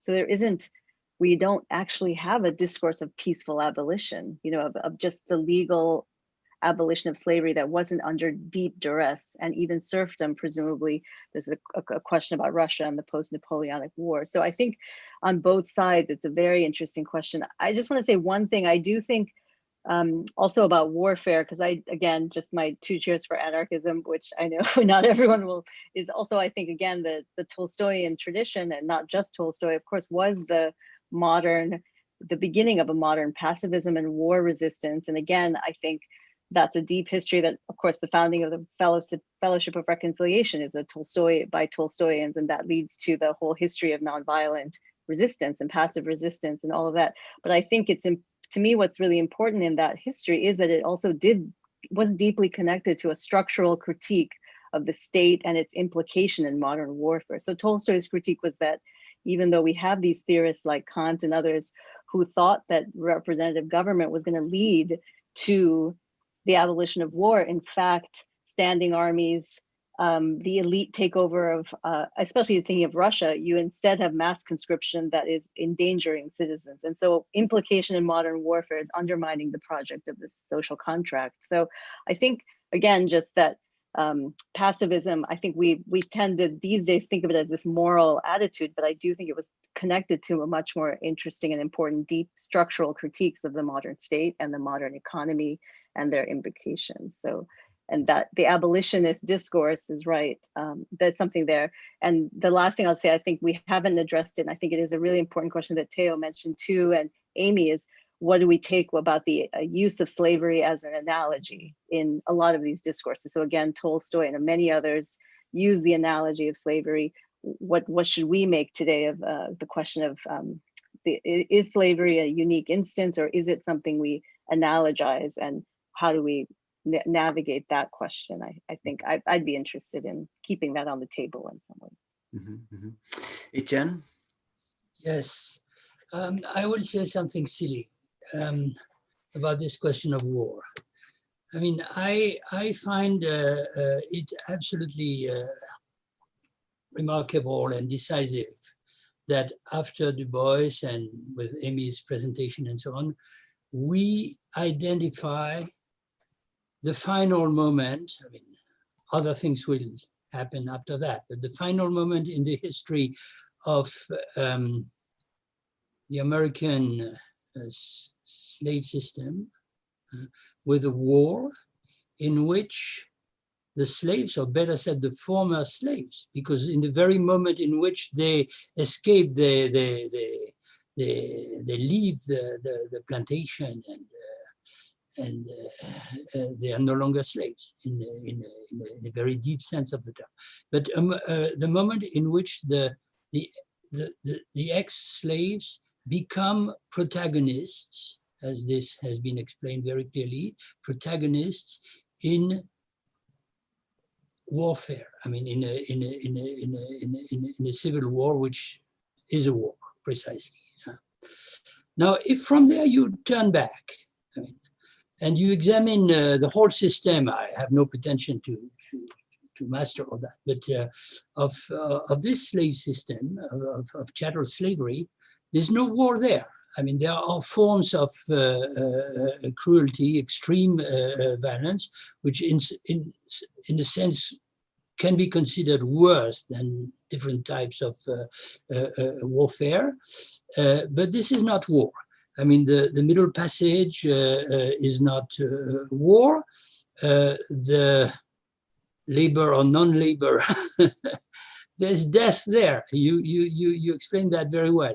But it's not war there in the form in which they are, and their reproduction, biological, etc., under the whip of the master, and sometimes with his contribution, is not war either. So it seems that there is war only at the end. But in fact, there's also war at the beginning, provided you look a little, a little bit before all that. The trade, the Europeans do not wage any war in Africa. They are not warriors, they are not conquerors, they are traders. But the slaves, or those who become slaves, they are captives. They have been captured in internal war between African kingdoms, becoming, of course, more intense under the effect of the pressure, I would say, of the trade of the slave trade, because in fact these African kingdoms capture other Africans in other parts of the continent, and then exchange them, use them in fact as money to acquire the weapons, the textiles, all the goods that the Europeans are bringing there in the so-called triangular trade. So there has been war in the past, and there will be war at the end. And in a sense, of course, symbolically only, the slaves, or the generations of slaves, they had been captured, or their ancestors had been captured at some point in the beginning. And at the end, of course, they become the soldiers and the warriors and the citizens themselves. And this has a very, I find, interesting symbolic value. So I definitely want to jump in, but I want to give you, Amy, a chance to go in first. Okay, thanks. Well, briefly, first of all, hello to Amina and Bob. Both nice to see both of you, and thanks for your questions. So Amina, yeah, I guess I read Robinson. I think others have addressed the question of war very well, and it's obviously hugely important. So I'm going to leave that as it is. But on the question about Robinson, I mean, I read him as basically arguing that the thinkers that he discusses, including Du Bois, as kind of emblematic of Black Marxism, work their way through Marxism and then beyond it because of their rootedness in, or because they ultimately need the resources of what he calls the Black radical tradition in order to, put forward the program that they want to put forward. So, I mean, I guess, so maybe this has more to do with Robinson himself, who seems quite critical of Marxism's, kind of internal, like, Eurocentrism and racism, actually. So here's a very short passage from the conclusion to Black Marxism. Robinson writes, Western Marxism in either of its two variants, critical, humanist, or scientific, has proven insufficiently radical to expose and root out the racialist order that contaminates its own analytic. For that, we need something like the Black radical tradition, I think. So, I mean, now he's talking about Western Marxism, not Marxism per se, and maybe a more subtle way of putting the point would be to say, he's reading Du Bois as kind of expanding our, what counts as Marxism or something. I mean, that's not how I tend to read it, actually. I think despite the title being Black Marxism, he's actually interested in moving beyond Marxism as a paradigm because of its difficulties in dealing with race. But anyway, that's my reading of Robinson, and that's what was behind the comments that I made briefly about it. For Bob on democracy, yes, absolutely. Democracy is hugely important to Black Reconstruction. I mean, I'm not sure if the question if in posing the question, you're, offering that as a reason why reading the text through a Marxist lens is not totally sufficient. I mean, I guess one thing I find striking about the discussion of democracy is not just the many times in which he talks about abolition democracy and the kind of complicated, which I think you've all discussed in this in earlier versions, meetings of the seminar, the kind of complicated account, positive and also critical account of abolition democracy that he offers. But what's really striking to me is all those chapters on, the dictatorship of the Black proletariat in South Carolina and all the former states of the Confederacy.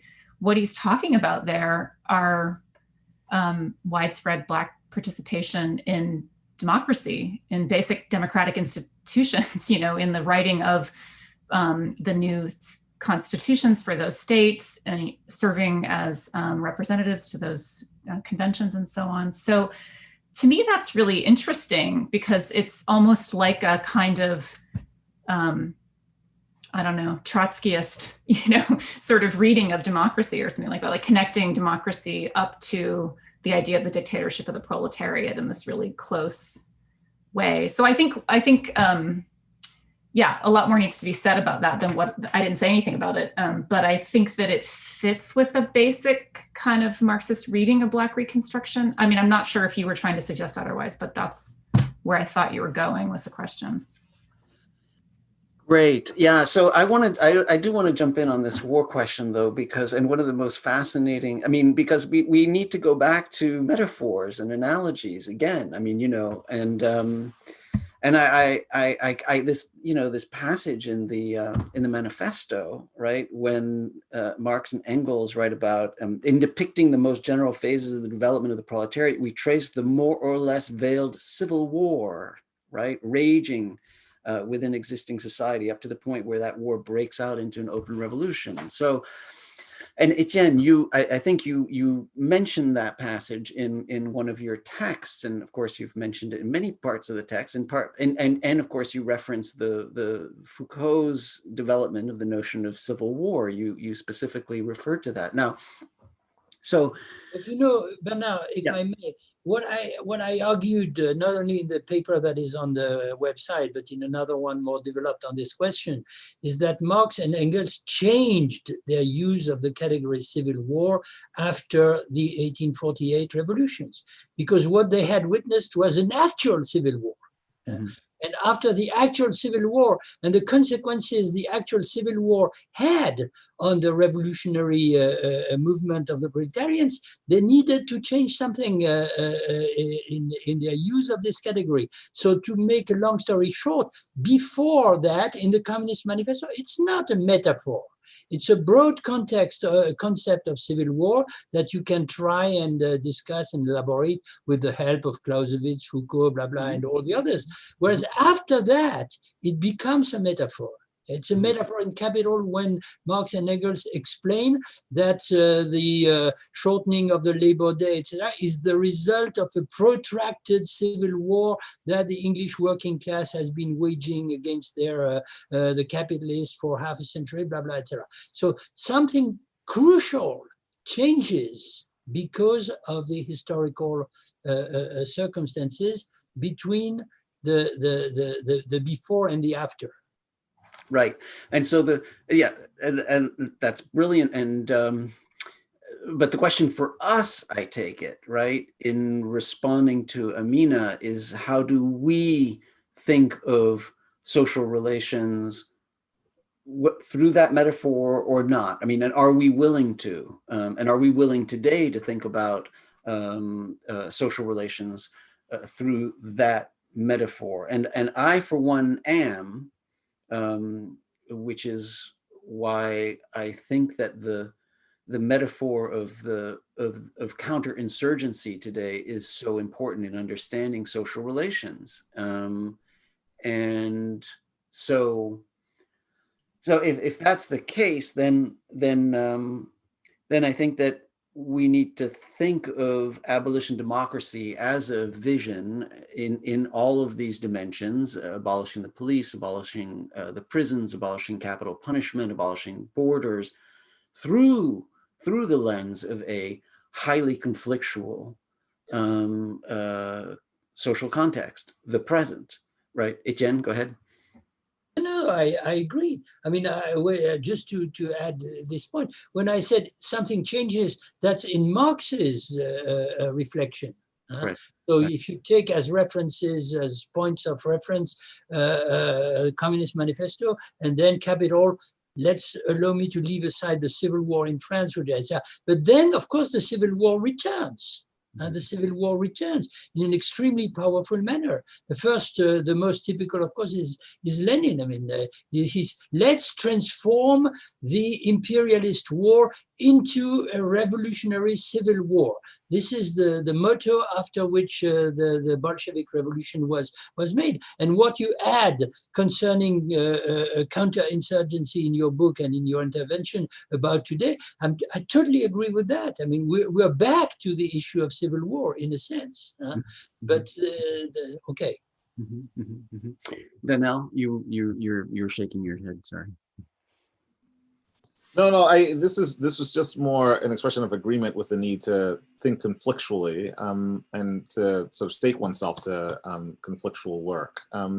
I am chewing on something that came up earlier, and it concerns Du Bois's own critique of sort of progression through Marxism. And I had in mind Von Raspberry's book, which is a chapter on how both sort of the events of World War II, but also the aftermath of World War II, color and inflect Du Bois's thinking in relation, not just to Marxism, but to the figure of Lenin in particular. And so I thought I would simply put that on the table as an avenue sort of for us to sort of think afresh about the long arc of Du Bois's evolving commitments towards Marxism as they are interpolated, renegotiated, redefined by war and by the legacies of war. I mean, already in the context of his response to World War I, we see him sort of thinking a great deal in Dusk of Dawn and other writings about what happens to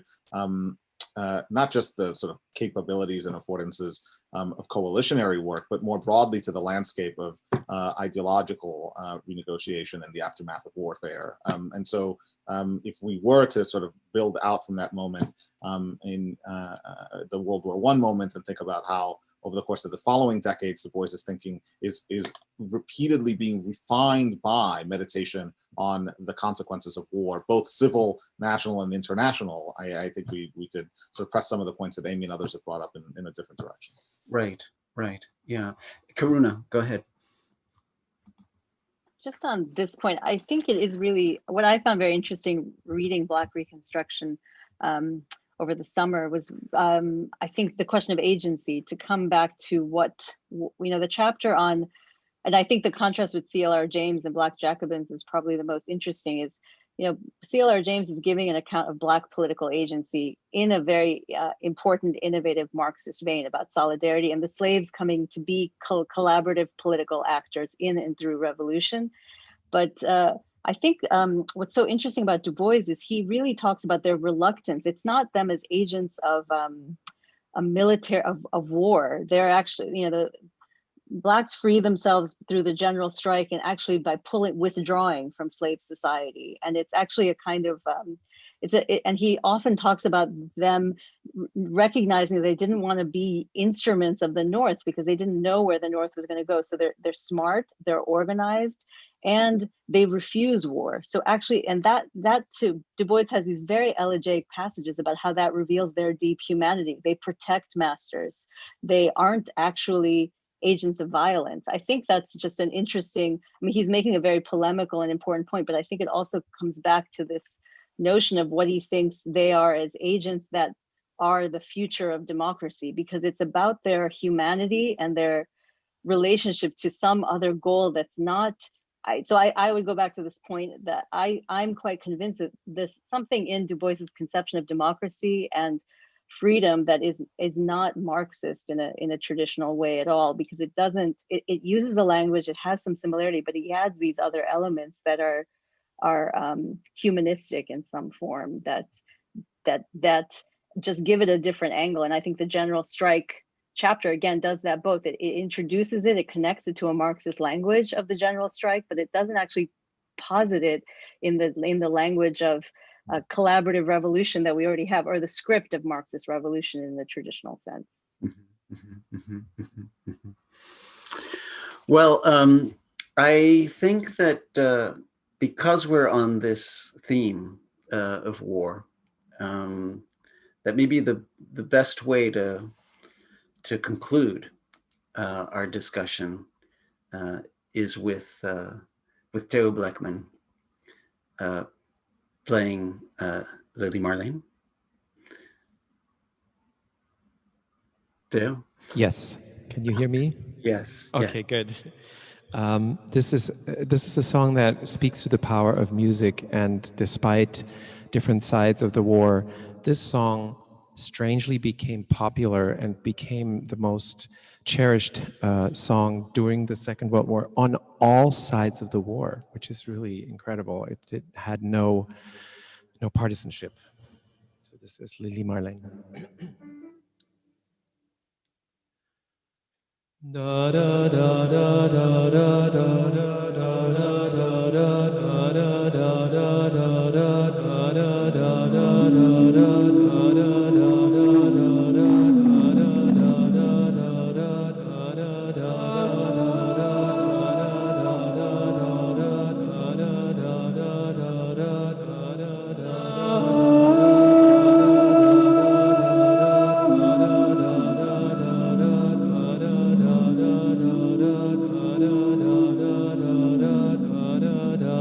Vor der Kaserne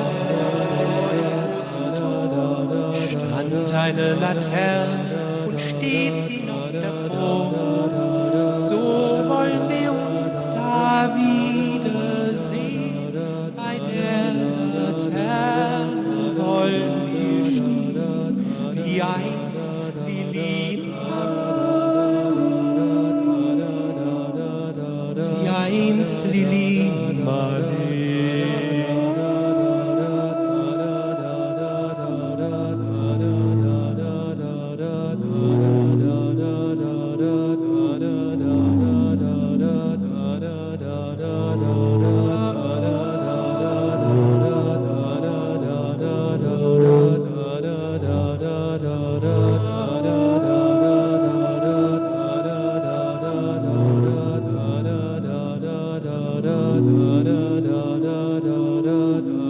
Unsere beiden Schatten sahen wie ein Haus, das wir so lieb uns hatten, das sah gleich daraus. Und alle Leute sollen es sehen, wenn wir bei der Laterne stehen, wie einst die Liebe, wie einst die Liebe.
Thank you, Theo. Thank you for having me. Thank you so much. Thank you all. It's been an inspiration to me to hear you, to read you all, and to listen to you all. See you soon at the next 1313 on the abolition of capital. And it'll be on December 17th, again, European time. And this time we'll be in Frankfurt with Martin Saar. Wow. Thank you so much, everyone. Thank you, Fonda, and thank you, Danielle, and Amy, and Karuna, Etienne. Thank you, Theo. I feel blessed. Thank you so much. Thank you. Thanks Thank so you. much. Bernard. Thank you. Thanks, Bernard. Thanks to all of you. Thanks, Amy. Thanks, Great to Daniel, see- Bye. Karuna, Wow. Fonda, everybody. Thanks a lot. Thank you. Thanks, Theo. Yes. Thanks, Bob. Thanks, and Amina, thanks for joining us. That was great. Thanks so A much. great session. Good. We'll continue the conversation. Thank you.